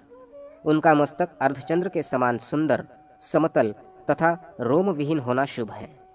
सुंदर, समान, मांसल एवं कोमल कान श्रेष्ठ होते हैं। स्त्रियों के चिकने नील वर्ण वाले, मृद और घुंघराले केश प्रशस्त माने गए हैं। उनका सम आकार वाला सिर शुभ होता है। चरणतल अथवा करतल में अश्व, हस्ती, श्री, वृक्ष, यूप, बाण, यव, तोमर, ध्वज, चामर, माला, पर्वत, कुंडल, वेदी, शंख, छत्र, पद्म, स्वस्तिक, रथ तथा अंकुश आदि चिन्ह वाली स्त्रियां राजवल्लभा होती हैं। स्त्रियों के मांसल मणिबंध वाले तथा कमल दल के समान हाथों को शुभ माना जाता है। स्त्रियों के करतलों का न तो अधिक निम्न और न अधिक उन्नत होना अच्छा होता है। शुभ रेखाओं से व्याप्त करतल वाली स्त्रियां आजीवन सधवा रहकर विभिन्न प्रकार के सुखों का उपभोग करती हैं। हाथ में जो रेखा मणिबंध से निकलकर मध्यमा अंगुली तक जाती है, वो ऊर्ध्व रेखा कही जाती है। ऐसी रेखा यदि स्त्री या पुरुष के करतल अथवा चरण तल में अवस्थित रहती है, तो वो स्त्री या पुरुष राज्य अथवा अन्य प्रकार के सुखों का उपभोग करते हैं। कनिष्ठिका अंगुली के मूल से निकलकर तर्जनी और मध्यमा अंगुलियों के मध्य भाग तक रेखा के पहुंचने पर स्त्री या पुरुष की आयु 100 वर्ष की होती है। यदि इन अंगुलियों के बीच तक आने वाली रेखा का परिमाण उसकी अपेक्षा कम हो, तो उसी अनुपात में मनुष्य की आयु भी कम होती है। अंगुष्ठ मूलक रेखाओं के रहने पर स्त्री या पुरुष बहुत से पुत्रों या कन्याओं वाला होता है। स्थान स्थान पर आयु रेखा के छिन्न भिन्न होने से मनुष्य की आयु अल्प हो जाती है। यदि वो रेखा दीर्घ एवं अविच्छिन्न हो, तो उस पुरुष अथवा स्त्री को दीर्घायु माना जाता है। स्त्रियों के विषय में कहे गए ये सभी लक्षण शुभ है। इनके विपरीत लक्षणों के होने पर उन्हें अशुभ मानना चाहिए। चक्रांकित शालग्राम शिलाओं के विविध नाम, तीर्थ महात्म्य तथा 60 संवत्सरों के नाम। श्रीहरि ने कहा, हे शिव, चक्रांकित शालग्राम शिला की पूजा सब प्रकार के कल्याण मंगल प्रदान करती है। प्रथम शालग्राम शिला का नाम सुदर्शन है। इसमें एक चक्र का चिन्ह अंकित होता है। दूसरी शिला का नाम लक्ष्मी नारायण है। इसमें 2 चक्र के चिन्ह होते हैं। 3 चक्रों वाली शिला को अत्युच्च तथा 4 चक्रों वाली शिला को चतुर्भुज कहा जाता है। इस प्रकार चक्र समन्वित अन्य शालिग्राम शिलाओं को क्रमशः वासुदेव, प्रद्युम्न, संकर्षण तथा पुरुषोत्तम के नाम से अभिहित किया गया है। 9 चक्रों वाली शिला को नवव्यूह और 10 चक्रों वाली शिला को दशात्मक कहते हैं। 11 चक्रों से युक्त शिला को अनिरुद्ध एवं 12 चक्रों से समन्वित शिला का नाम द्वादशात्मक है। उसके ऊपर चक्रों की चाहे जितनी संख्या हो, उनसे लक्षित शिला मूर्ति का नाम भगवान अनंत कहा गया है। जो शिला मूर्ति सबसे सुंदर हो, उसका पूजन करना चाहिए। ऐसी सुदर्शन मूर्तियां पूजित होने पर सभी कामनाओं को पूर्ण करती हैं। जहाँ शालग्राम और द्वारका शिला रहती हैं और इन दोनों शिलाओं का जहाँ संगम है, वहाँ मुक्ति रहती है, इसमें संदेह नहीं है। हे शंकर, शालग्राम, द्वारका, नैमिष, पुष्कर, गया, वाराणसी, प्रयाग, कुरुक्षेत्र, सुकुरुक्षेत्र, गंगा, नर्मदा, चंद्रभागा, सरस्वती, पुरुषोत्तम क्षेत्र तथा महाकाल का अधिष्ठान उज्जैनी, ये सभी तीर्थ सब प्रकार के पापों का विनाश करने वाले एवं भुक्ति मुक्ति प्रदान करने वाले हैं।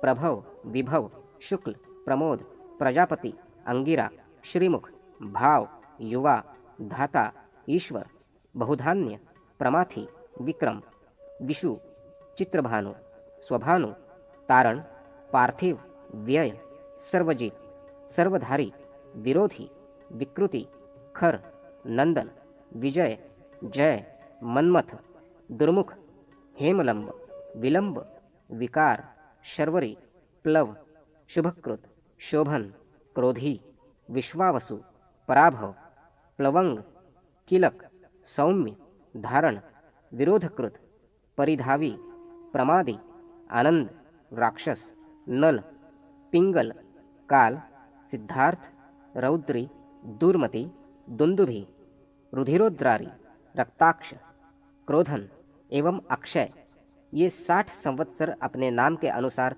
शुभ और अशुभ फल प्रदान करने वाले हैं। स्वर के उदय से कार्यों के शुभ और अशुभ का ज्ञान होता है। शरीर में बहुत प्रकार की नाड़ियों का विस्तार है। नाभि प्रदेश के नीचे जो कंद स्थान अर्थात मूलाधार है, वहीं से उन नाड़ियों का अंकुरण होकर संपूर्ण शरीर में विस्तार होता है।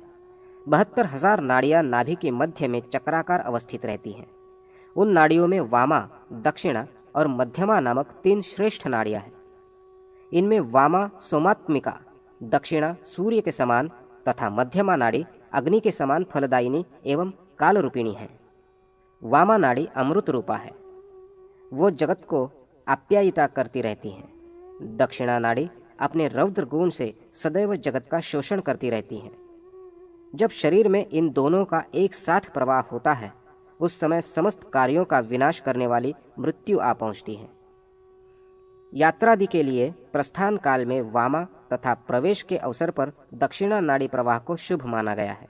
ईड़ा अर्थात वामा के श्वास प्रवाह काल में ऐसा सौम्य शुभकारी कार्य करना चाहिए जो चंद्र के समान जगत के लिए भी शुभकारी हो, तथा पिंगला अर्थात दक्षिणा नाड़ी में प्राणवायु के प्रवाहित होने के समय सूर्य के समान तेजस्वी क्रूर कार्य करना चाहिए।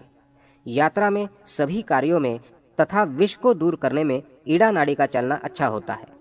भोजन, मैथुन, युद्धारंभ में पिंगला नाड़ी सिद्धिदायक होती है। उच्चाटनादि अभिचार कर्मों में भी पिंगला नाड़ी का चलना उत्तम होता है। मैथुन, संग्राम और भोजन करते समय राजाओं को पिंगला नाड़ी के श्वास प्रवाह पर ध्यान रखना चाहिए। शुभ कार्यों के संपादन में, यात्रा में, विषापनोदन में तथा शांति एवं मुक्ति की सिद्धि में राजाओं को ईड़ा नाड़ी की गति पर विचार करना चाहिए। पिंगला एवं ईड़ा नामक दोनों नाड़ियां चल रही हो तो क्रूर तथा सौम्य दोनों प्रकार का कार्य न करें। विद्वान को यह समय विष के समान मानना चाहिए। सौम्यादि शुभ कार्यों में, लाभादि के कर्मों में, विजय के लिए, जीवन के लिए तथा गमनागमन के लिए वामा नाड़ी सर्वत्र प्रशस्त मानी जाती है। घात प्रतिघात, युद्धादि के क्रूर कार्य, भोजन और स्त्री सहवास में दक्षिणा नाड़ी प्रशस्त होती है। प्रवेश तथा क्षुद्र कार्यों में भी दक्षिणा नाड़ी श्रेष्ठ होती है। शुभ अशुभ, लाभ हानि, जय पराजय तथा जीवन और मृत्यु के विषय में प्रश्न करने पर यदि प्रश्नकर्ता की उस समय मध्यमा नाड़ी चल रही हो तो ही सिद्धि प्राप्त नहीं होती, और यदि वामा तथा दक्षिणा नाड़ी के चलते समय प्रश्न हो तो निश्चित ही सिद्धि प्राप्त होती है, इसमें संदेह नहीं। इसी प्रकार प्रश्नकर्ता के स्वर में उदय तथा प्रश्नकर्ता की अवस्थिति आदि पर विचार करने से भी कार्य की सिद्धि असिद्धि का निर्णय तथा शुभ अशुभ काल का ज्ञान किया जाता है। इसके लिए स्वरोदय विज्ञान की जानकारी अपेक्षित होती है।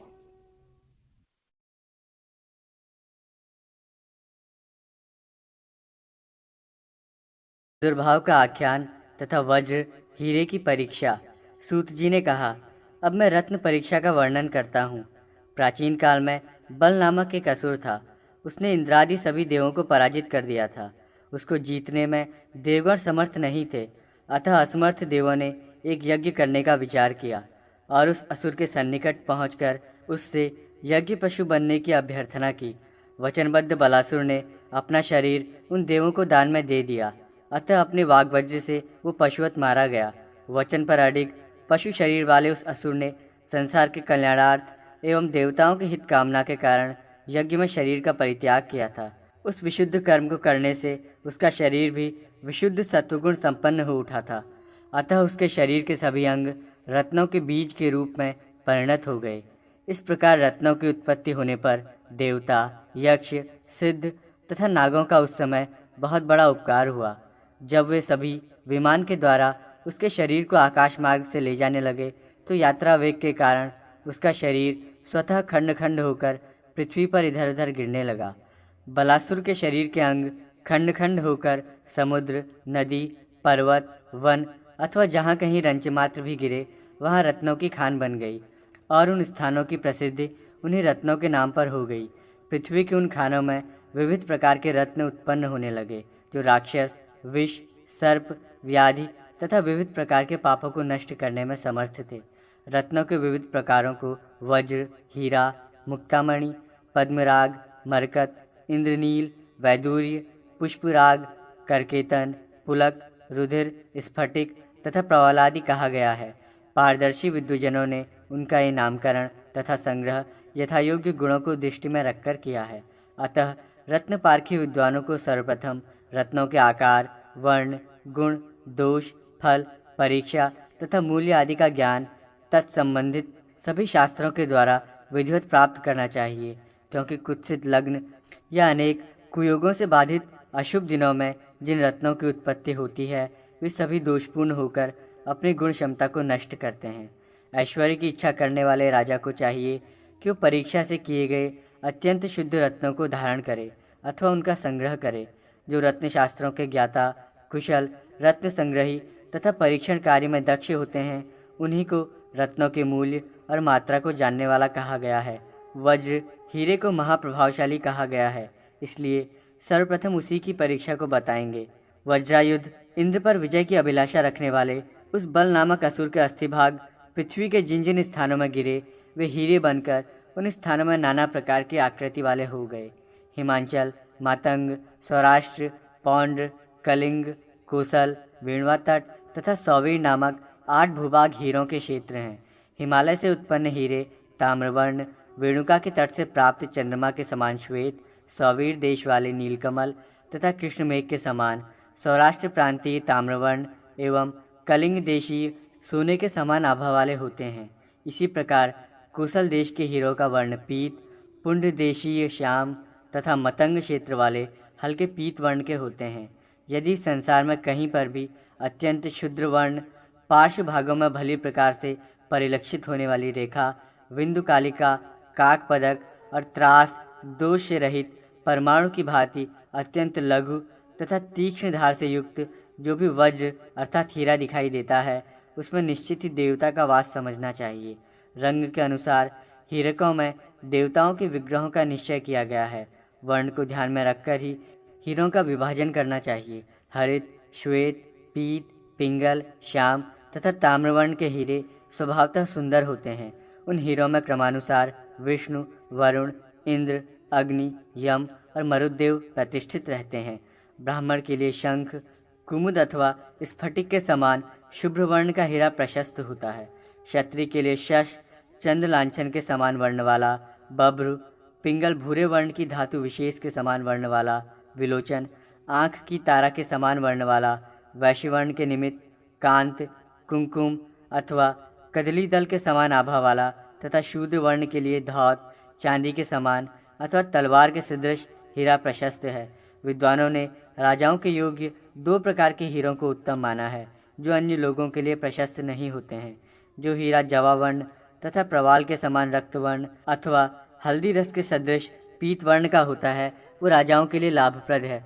सभी वर्णों का स्वामी होने के कारण अथवा समस्त वर्णों के गुणों को अपने में समाविष्ट करने के उद्देश्य से राजाओं को सभी के कल्याण की इच्छा से उक्त 2 प्रकार के हीरों को धारण करना चाहिए।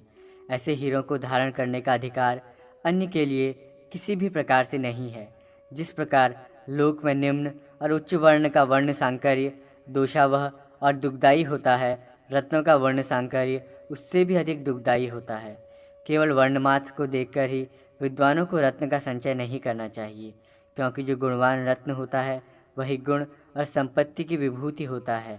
इसके विपरीत गुणहीन रत्न कष्ट का सेतु है। जिस हीरे का एक भी श्रृंग टूटा हुआ अथवा छिन्न भिन्न दिखाई दे तो गुणवान होने पर भी धनार्थी जनों को उसे अपने घर में नहीं रखना चाहिए। अग्नि के समान स्फुटित विशीर्ण श्रृंग भाग से युक्त मलिन वर्ण वाले तथा मध्य में बिंदुओं से चिन्हित हीरक को धारण करने पर इंद्र भी श्रीहीन हो जाते हैं। ऐसे हीरे के संग्रह करने की लालसा नहीं करनी चाहिए। जिस हीरे का एक भाग अस्त्र शस्त्रादि से विदीर्ण शत विक्षत शरीर की आभा को प्राप्त हो तथा वो रक्त वर्ण से चित्रित हो तो वैसा हीरा इच्छा मृत्यु से संपन्न शक्तिशाली व्यक्ति की भी शीघ्र मृत्यु को रोक नहीं सकता है। ऐसे हीरे को धारण नहीं करना चाहिए। षटकोण, अष्टकोण, द्वादश कोण, षटपार्श्व, अष्टपार्श्व, द्वादश पार्श्व, षटधारा, अष्टधारा, द्वादश धारा, उत्तुंग, सम एवं तीक्ष्णाग्र भाग हीरे के खानेक अर्थात प्रकृतिगत गुण हैं। जो हीरा षटकोण, विशुद्ध, निर्मल, तीक्ष्ण धार वाला, लघु, सुंदर पार्श्व भाग से युक्त और निर्दोष है तथा इंद्रायुध वज्र के समान स्फुरित अपनी प्रभा को विकीर्ण करने में समर्थ हो तो अंतरिक्ष भाग में स्थित वो हीरा इस पृथ्वीलोक में भी सुलभ नहीं है। जो मनुष्य तीक्ष्णाग्र, निर्मल तथा दोष शून्य हीरे को धारण करता है वो जीवन पर्यंत प्रतिदिन स्त्री, संपत्ति, पुत्र, धन धान्य और गवादिक पशुओं की श्रीवृद्धि को प्राप्त करता है। सर्प, विष, व्याधि, अग्नि, जल तथा तस्करादिक भय एवं अभिचार मंत्रों के उच्चाटनादिक प्रयोग उसके सन्निकट आने के पूर्व ही दूर से ही प्रत्यागमित हो जाते हैं। यदि हीरा सभी दोषों से रहित तथा भार में 20 तंडुल के बराबर हो तो मणिशास्त्र के पंडितों ने उसका मूल्य अन्य हीरे की अपेक्षा द्विगुण अधिक कहा है। पूर्वोक्त परिमाण में 3 भाग, अर्धभाग, चतुर्थांश, त्रयोदशांश और 30वां अंश, 60वां अंश, 80वां अंश, शतांश तथा सहस्रांश भाग न्यूनाधिक होने पर मूल्य का निर्धारण भी उसके समान ही न्यूनाधिक होता है। 8 गौर सरसों के दाने के भार के बराबर एक तंडुल का भार होता है। जो हीरा सभी गुणों से संपन्न होता है और जल में डालने पर तैरता है वो सभी रत्नों में सर्वश्रेष्ठ होता है। उसी को धारण करना उचित है। जिस हीरे में अल्पमात्र भी स्पष्ट अथवा स्पष्ट दोष होता है जो स्वाभाविक मूल्य की अपेक्षा उस हीरे को मनुष्य दशांश का मूल्य में ही प्राप्त कर लेता है। जिस हीरे में छोटे अथवा बड़े अनेक दोष प्रकट रहते हैं उस हीरे का मूल्य स्वाभाविक मूल्य की अपेक्षा शतांश ही माना गया है। अलंकार के रूप में प्रयुक्त हीरे में यदि किसी भी प्रकार का दोष परिलक्षित होता है तो अपेक्षाकृत उसका मूल्य बहुत ही कम हो जाता है। यदा कदा जो हीरा सबसे पहले गुण संपत्तियों से परितुष्ट माना जाता है वही बाद में दोषयुक्त हो जाता है। राजा को ऐसे दोषपूर्ण हीरे से बने आभूषण को धारण नहीं करना चाहिए। गुणहीन होने पर तो मणि भी आभूषण के योग्य नहीं होती है। पुत्र प्राप्ति की अभिलाषा रखने वाली स्त्री के लिए सर्वगुण संपन्न होने पर भी हीरा प्रशस्त नहीं होता है। दीर्घ, चिपटा, ह्रस्व तथा अन्यान्य गुणों से रहित हीरे के विषय में कुछ कहना ही नहीं, वो तो दोषपूर्ण होता ही है। हीरे के कुशल विशेषज्ञ लौह, पुष्पराग, गोमेद, वैदूर्य, स्फटिक एवं विविध प्रकार की कांचों से हीरक के प्रतिरूपों का निर्माण कर लेते हैं। अतः विद्वानों को कुशल परीक्षकों से उनकी परीक्षा करवा लेनी चाहिए। क्षार द्रव्य के द्वारा उल्लेखन विधि से एवं शाण प्रयोग से हीरों का परीक्षण करना चाहिए। पृथ्वी में जितने भी रत्न हैं अथवा लौहादिक जितनी अन्य धातुएं हैं, हीरा उन सब में चिन्हांकन कर सकता है, किंतु अन्य कोई भी रत्न या धातु हीरे में चिन्ह करने में समर्थ नहीं है। गुरुता समस्त रत्नों के महत्व का कारण है, फिर भी रत्न शास्त्रज्ञ हीरे के विषय में इस निर्देश के विपरीत ही कहते हैं। पुष्पराग आदि जाति विशेष के रत्न दूसरी जाति के रत्न को काट सकते हैं, किंतु हीरक एवं कुरुवृंद अपनी ही जाति के रत्न को काटने में सक्षम होते हैं। हीरे से हीरा ही कट सकता है, अन्य रत्नों से वो हीरा काटा नहीं जा सकता है। स्वाभाविक हीरे के अतिरिक्त हीरक तथा मुक्तादि जितने प्रकार के रत्न हैं उनमें किसी भी रत्न की प्रभा ऊर्ध्वगामिनी नहीं होती है। मात्र हीरा ही ऐसा रत्न है जिसकी प्रभा ऊपर की ओर जाती है। यदि हीरा टूटे हुए किनारों से दोषयुक्त हो या बिंदु अथवा रेखा से समन्वित हो अथवा विशेष वर्ण से रहित हो तो भी इंद्रायुध चिन्ह से अंकित होने पर वो मनुष्य को धन धान्य एवं पुत्रादि से परिपूर्ण करता है। जो राजा विद्युत तुल्य, समुज्वल एवं चमकते हुए शोभा संपन्न हीरे को धारण करता है वो अपने पराक्रम से दूसरे के प्रताप को आक्रांत करने में समर्थ होता है तथा अपने समस्त सामंतों को वश में रखकर वो पृथ्वी का उपभोग करता है। मुक्ता के विविध भेद, लक्षण और परीक्षण विधि। सूत जी ने कहा, श्रेष्ठ हाथी, जीमूत, मेघ, वराह, शंख, मत्स्य, सर्प, शुक्ति तथा बांस में उत्पन्न मुक्ता फलों की संसार में प्रसिद्धि है, किंतु उनमें शुक्ति, सीप में प्रादुर्भूत मुक्ताएं ही अधिक उपलब्ध हैं। मुक्ता शास्त्री कहते हैं, इन मुक्ताओं में मात्र एक ही ऐसी मुक्ता होती है जिसको रत्नपद पर अधिष्ठित किया जा सकता है। वो शुक्ति से उत्पन्न होने वाली मुक्ता है। ये सूचिकादि यंत्रों से वेद्य होती है। शेष मुक्ताएं अवेद्य हैं। प्रायः बांस, हाथी, मत्स्य, शंख एवं वराह से उत्पन्न मुक्ताएं प्रभावहीन होती हैं, फिर भी मांगलिक होने से वे प्रशस्त मानी जाती हैं। रत्न निर्णायक विद्वानों ने मुक्ताओं के जिन 8 प्रकारों का वर्णन किया है, उनमें शंख से उत्पन्न और हाथी से प्राप्त होने वाली मुक्ता को अधम कहा है।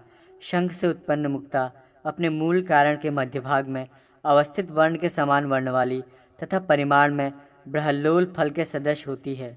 जो मुक्ता हाथी के कुंभ स्थल से निकलती है, वो पीत वर्ण वाली एवं प्रभावहीन होती है।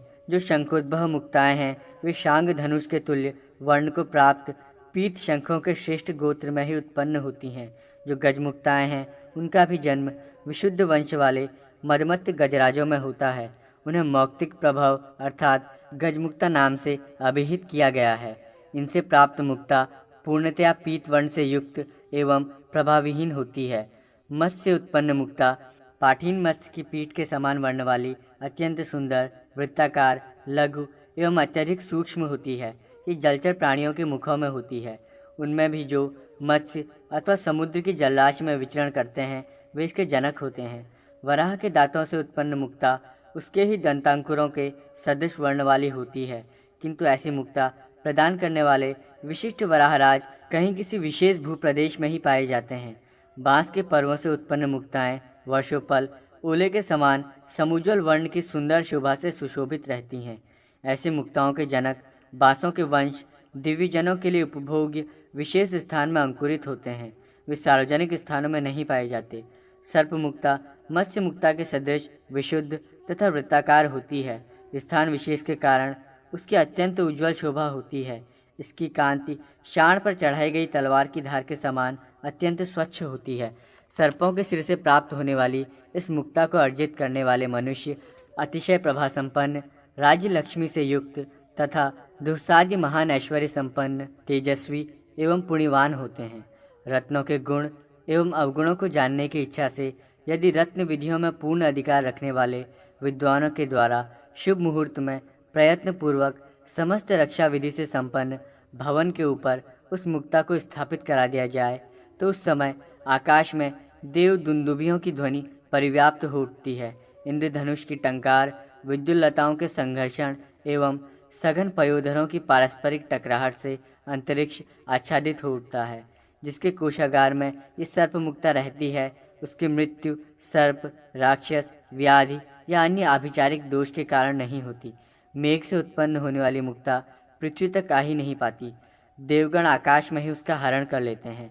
उस मेघ मुक्ता के तेज की दिव्य कांति से अनावृत समस्त दिशाएं आलोकित हो उठती हैं। सूर्य के समान दैदीप्यमान उसका परिमंडल देखने में कष्ट साध्य होता है।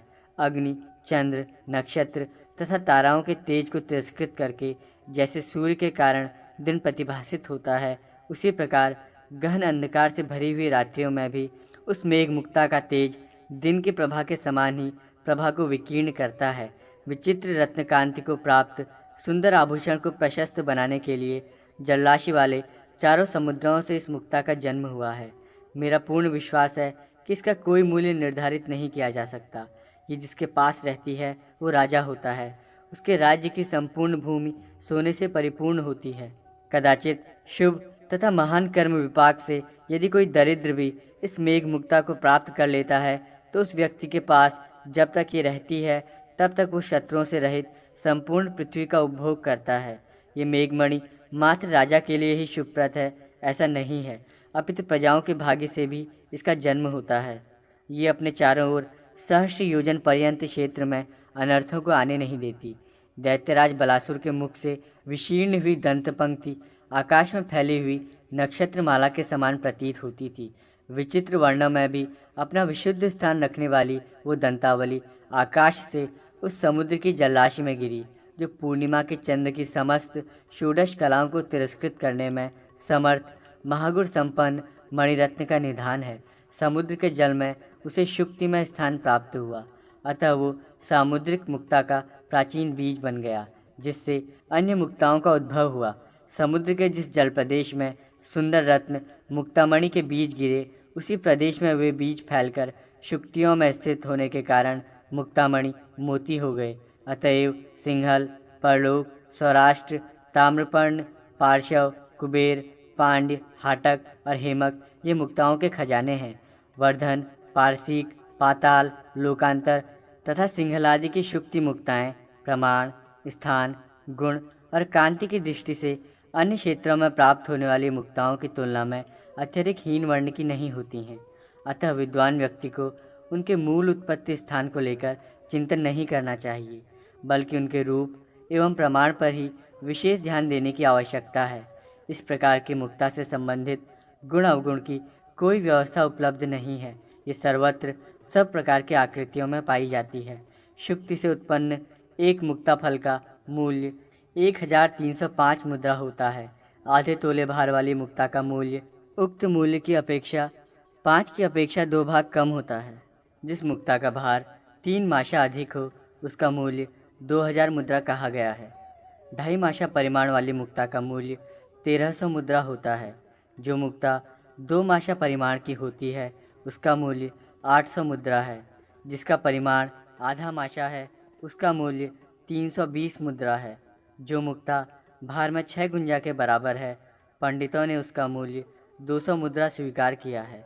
जिसका परिमाण 3 गुंजा है, वो 100 मुद्रा की होती है। जो मुक्ता उक्त परिमाण में 16वां भाग है, विद्वानों ने उसको दार्विका कहा है। उसका मूल्य 110 मुद्रा होता है। जिस मुक्ता का कथित परिमाण की तुलना में भार 20 की अपेक्षा 1 भाग होता है, उसको विद्वानों ने भवक की संज्ञा प्रदान की है। यदि वो मुक्ता गुणहीन न हो तो उसका मूल्य 97 मुद्रा होता है। जो मुक्ता उक्त स्वाभाविक परिमाण में 30 की अपेक्षा 1 भाग की होती है, उसको शिक्य कहा जाता है। उसका मूल्य 40 मुद्रा होता है। जिसका परिमाण कहे गए परिमाण की अपेक्षा 40 की अपेक्षा 1वां अंश हो तो उसका मूल्य 30 मुद्रा है।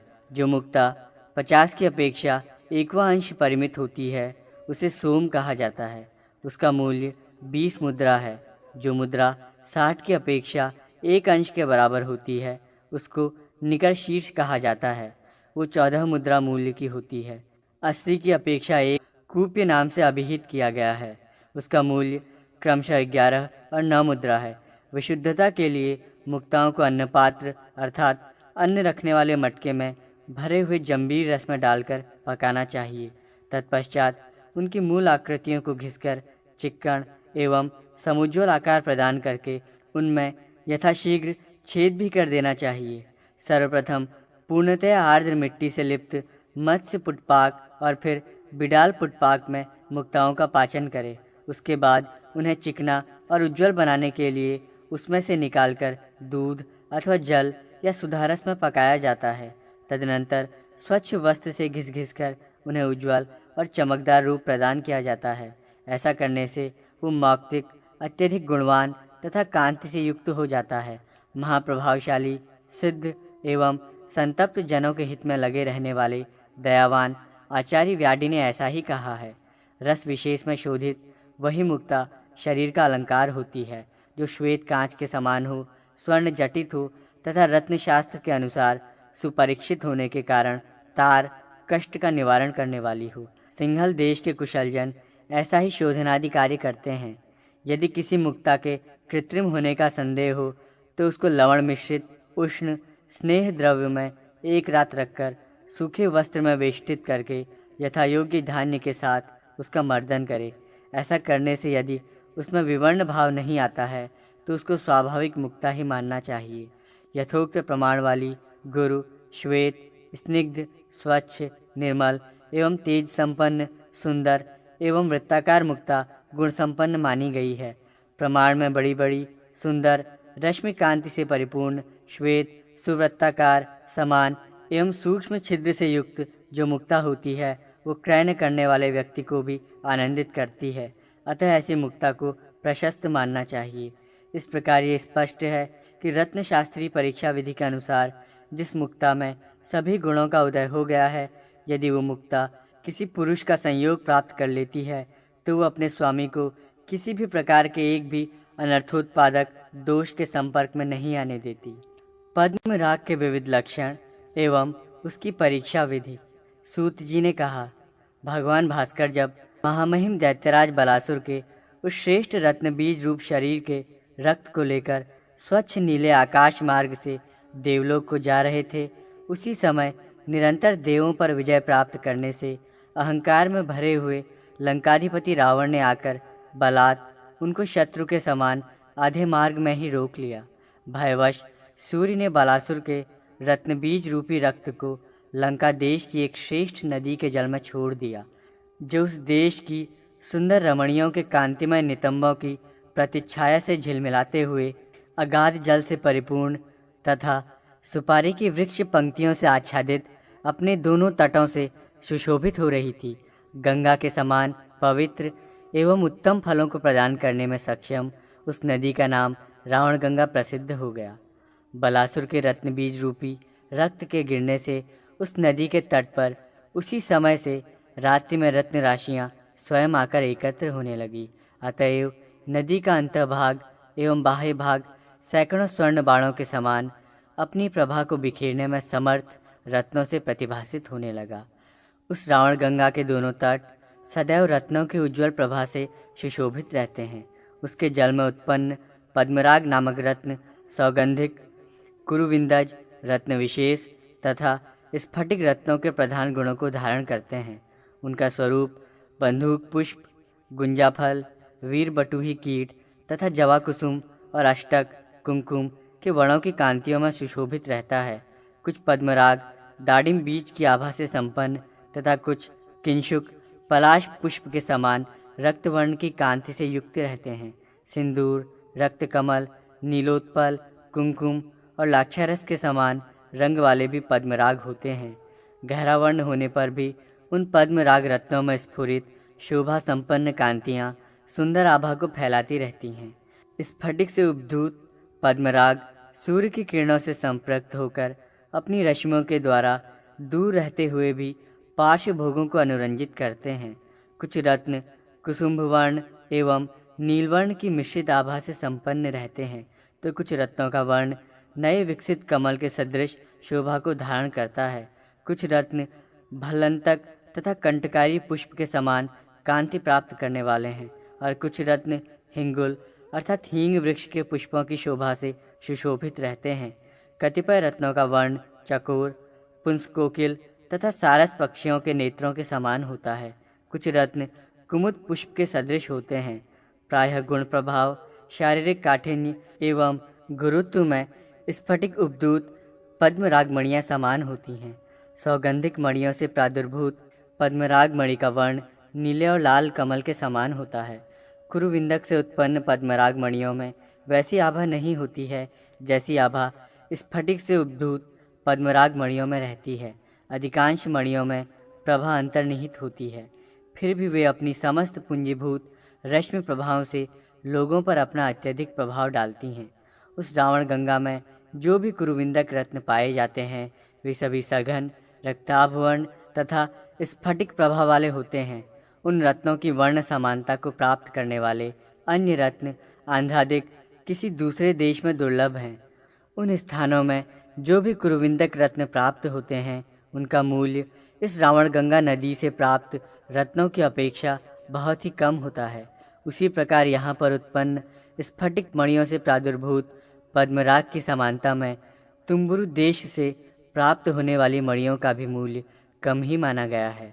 वर्णाधिक्य, गुरुता, स्निग्धता, समता, निर्मलता, पारदर्शिता, तेजस्विता एवं महत्ता श्रेष्ठ मणियों का गुण है। जिन मणियों में करकराहट, छिद्र, मल, प्रभाहीनता, परशता तथा वर्णविहीनता होती है वे सभी जातीय गुणों के रहने पर प्रशस्त नहीं मानी जाती। यदि अज्ञानतावश कोई मनुष्य ऐसी दोषयुक्त मणियों को धारण कर लेता है तो उनके कुप्रभाव से उत्पन्न शोक, चिंता, रोग, मृत्यु तथा धन नाश आदि आपदाएं उसको घेर लेती हैं। पूर्व कथित श्रेष्ठ मणियों की तुलना में अत्यधिक सौंदर्य संपन्न एवं उनके प्रतिरूप होने पर भी 5 जातियों की मणियों को विजातीय माना गया है, जिनका परीक्षण विद्वान पुरुष को प्रयत्नपूर्वक करना चाहिए।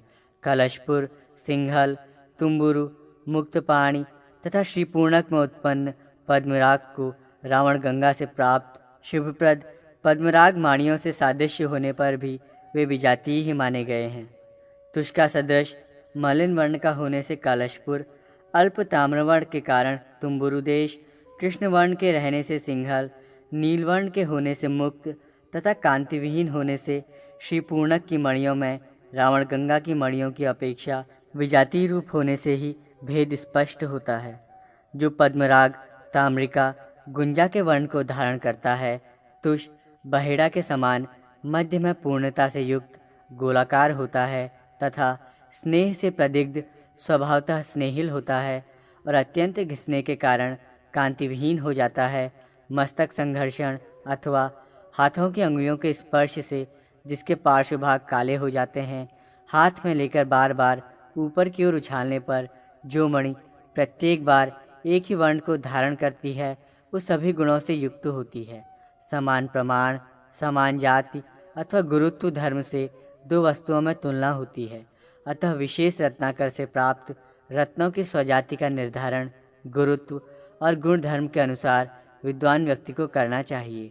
यदि उनमें संदेह उत्पन्न हो जाए तो उनको शाण पर चढ़ाकर खरीदना चाहिए। वज्र या कुरुविंदक रत्न को छोड़कर अन्य किसी भी रत्न के द्वारा पद्मराग एवं इंद्रनील मणि में चिन्ह विशेष टंकित नहीं किया जा सकता है। जाति विशेष में उत्पन्न सभी मणियाँ विजातीय नहीं होती हैं। उनका वर्ण समान होता है, फिर भी उनके पृथक्करण के लिए उनमें विभिन्न भेद बताए गए हैं। गुणयुक्त मणि के साथ गुणरहित मणि को धारण नहीं करना चाहिए। विद्वान पुरुष को कौस्तुभ मणि के साथ विजातीय मणि को धारण नहीं करना चाहिए, क्योंकि अनेक गुणों से संपन्न मणियों को एक ही विजातीय मणि नष्ट करने में समर्थ होती है। शत्रुओं के बीच निवास करने तथा प्रमाद वृत्ति में आसक्त रहने पर भी विशुद्ध महागुण संपन्न पद्मराग मणि का स्वामी होने से किसी भी व्यक्ति को आपदाएं स्पर्श तक नहीं कर सकती। जो गुणों से परिपूर्ण तेजस्वी सुंदर वर्ण वाले पद्मराग मणि को धारण करता है, उसके समीप में उपस्थित होकर दोष संसर्ग जनित उपद्रव कोई कष्ट देने में अपने को सक्षम नहीं कर पाते हैं। जिस प्रकार तंडुल परिमाण के अनुसार हीरे का मूल्य निर्धारित होता है, उसी प्रकार महागुण संपन्न पद्मराग मणि के मूल्य का निर्धारण उड़द के परिमाण का आकलन करके करना चाहिए। जो मणि या रत्न उत्तम वर्ण एवं श्रेष्ठ कांतियों से संपन्न रहते हैं, उन्हीं को प्रशस्त माना जाता है। यदि उनमें तनिक भी दोष के कारण भ्रष्टता आ जाती है तो उनका मूल्य घट जाता है। मरकत मणि का लक्षण तथा उसकी परीक्षा विधि। सूत जी ने कहा, नागराज वासुकी उस असुरपति बलासुर के पित्त को लेकर अत्यंत वेग से मानो आकाश मार्ग को 2 भागों में विभक्त करते हुए देवलोक को जा रहे थे। उस समय वे अपने ही सिर पर अवस्थित मणि की प्रभा से दैदीप्यमान होने के कारण आकाश रूपी समुद्र पर बने हुए एक अद्वितीय रजत सेतु के समान सुशोभित हो रहे थे। इसी समय अपने पंख निपात से पृथ्वी एवं आकाश को आतंकित करते हुए पक्षीराज गरुड़ ने सर्पदेव वासुकी पर प्रहार करने का प्रयत्न किया।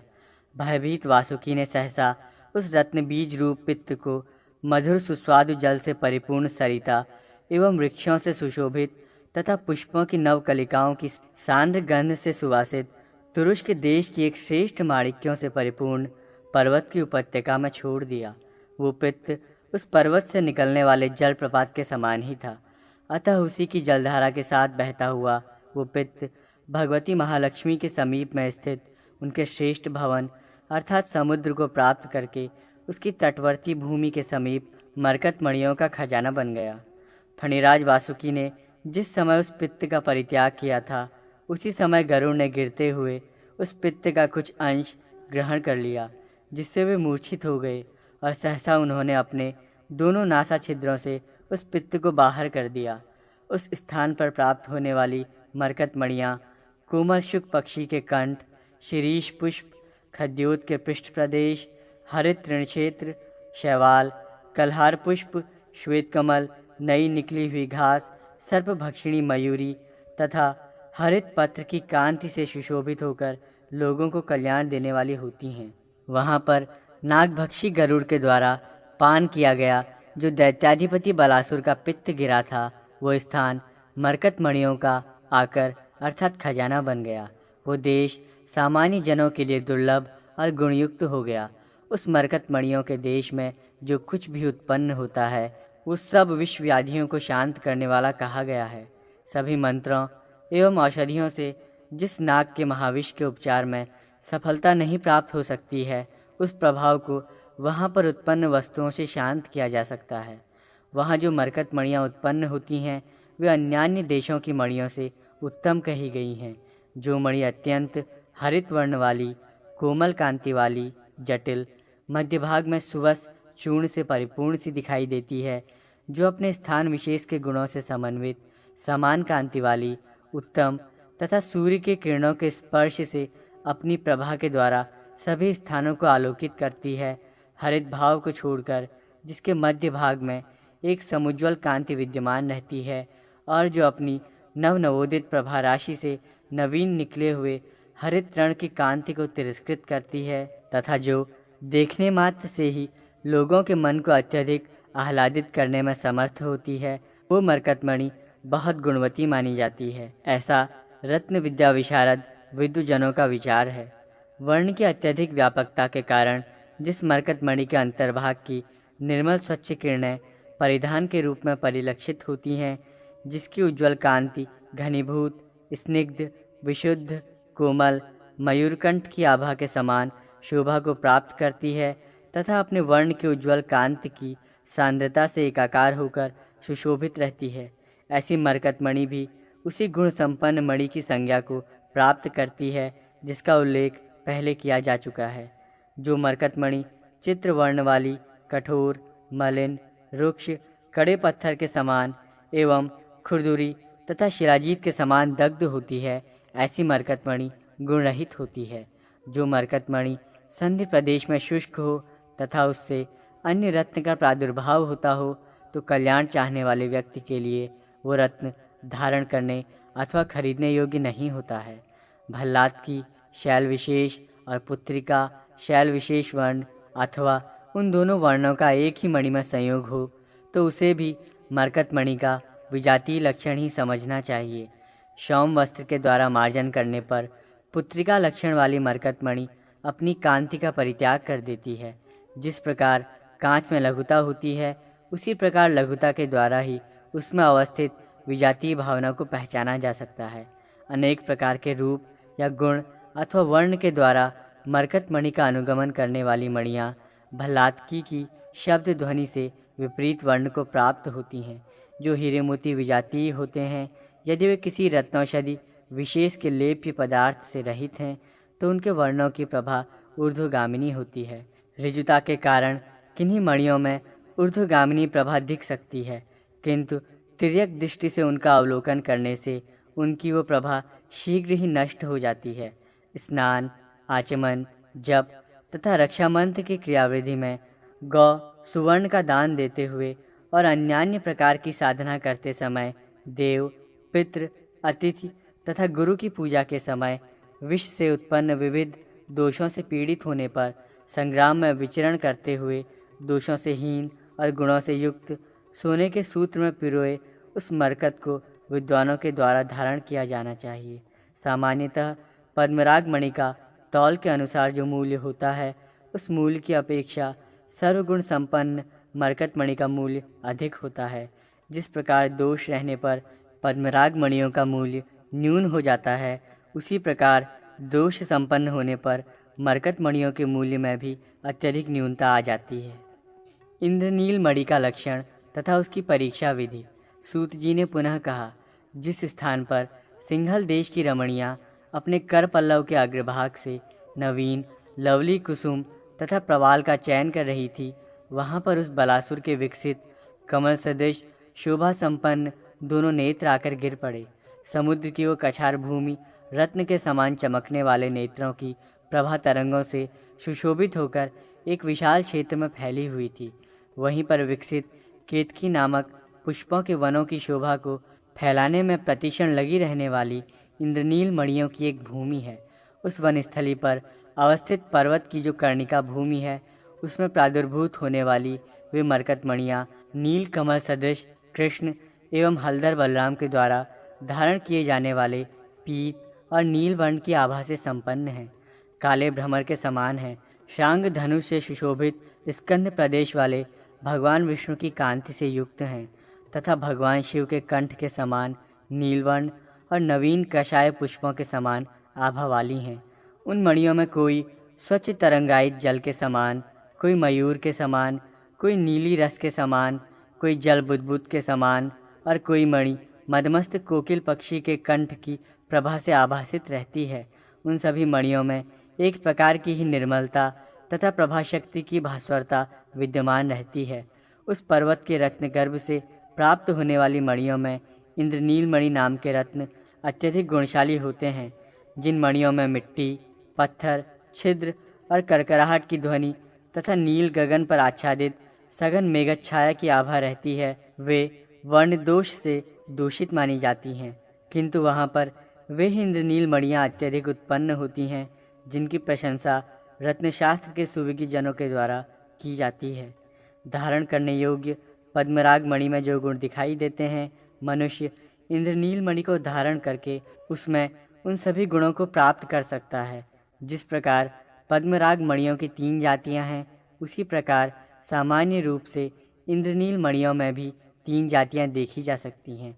जिन उपायों के द्वारा पद्मराग मणि का परीक्षण किया जाता है, उन्हीं उपायों से इंद्रनील मणि का भी परीक्षण होता है। पद्मराग मणि को उपयोग योग्य बनाने के लिए जितनी अग्नि के साथ उसका सन्निधान अपेक्षित है, उसकी अपेक्षा अधिक अग्नि का सन्निधान इंद्रनील मणि के साथ होना चाहिए। तब भी परीक्षण अथवा गुणों की अभिवृद्धि के लिए किसी भी प्रकार की मणि को अग्नि में डालकर संतप्त नहीं करना चाहिए। अज्ञानतावश भी यदि कोई ऐसा करता है तो अग्नि की सम्यक मात्रा के परिज्ञान से रहित प्रदाह में जलाने के कारण उत्पन्न दोषों से प्रदूषित वो मणि ऐसा कृत्य करने वाले कर्ता एवं कारिता करवाने वाले दोनों के लिए अनिष्टकारी होती है।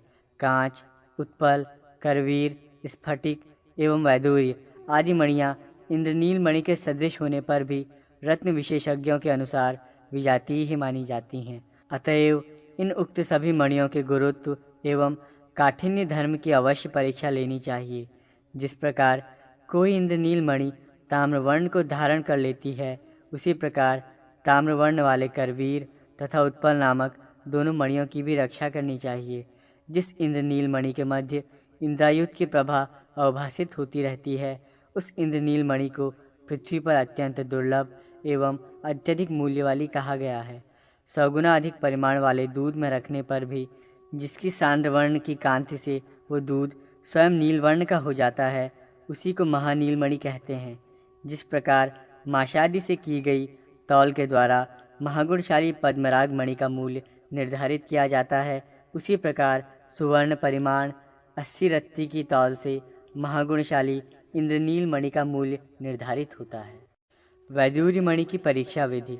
सूत जी ने कहा, हे द्विज श्रेष्ठ, अब मैं ब्रह्मा के द्वारा बताई हुई तथा व्यास जी द्वारा कही हुई वैदूर्य, पुष्पराग, करकेतन तथा भीष्मक मणियों की परीक्षा विधि को पृथक पृथक कहता हूँ।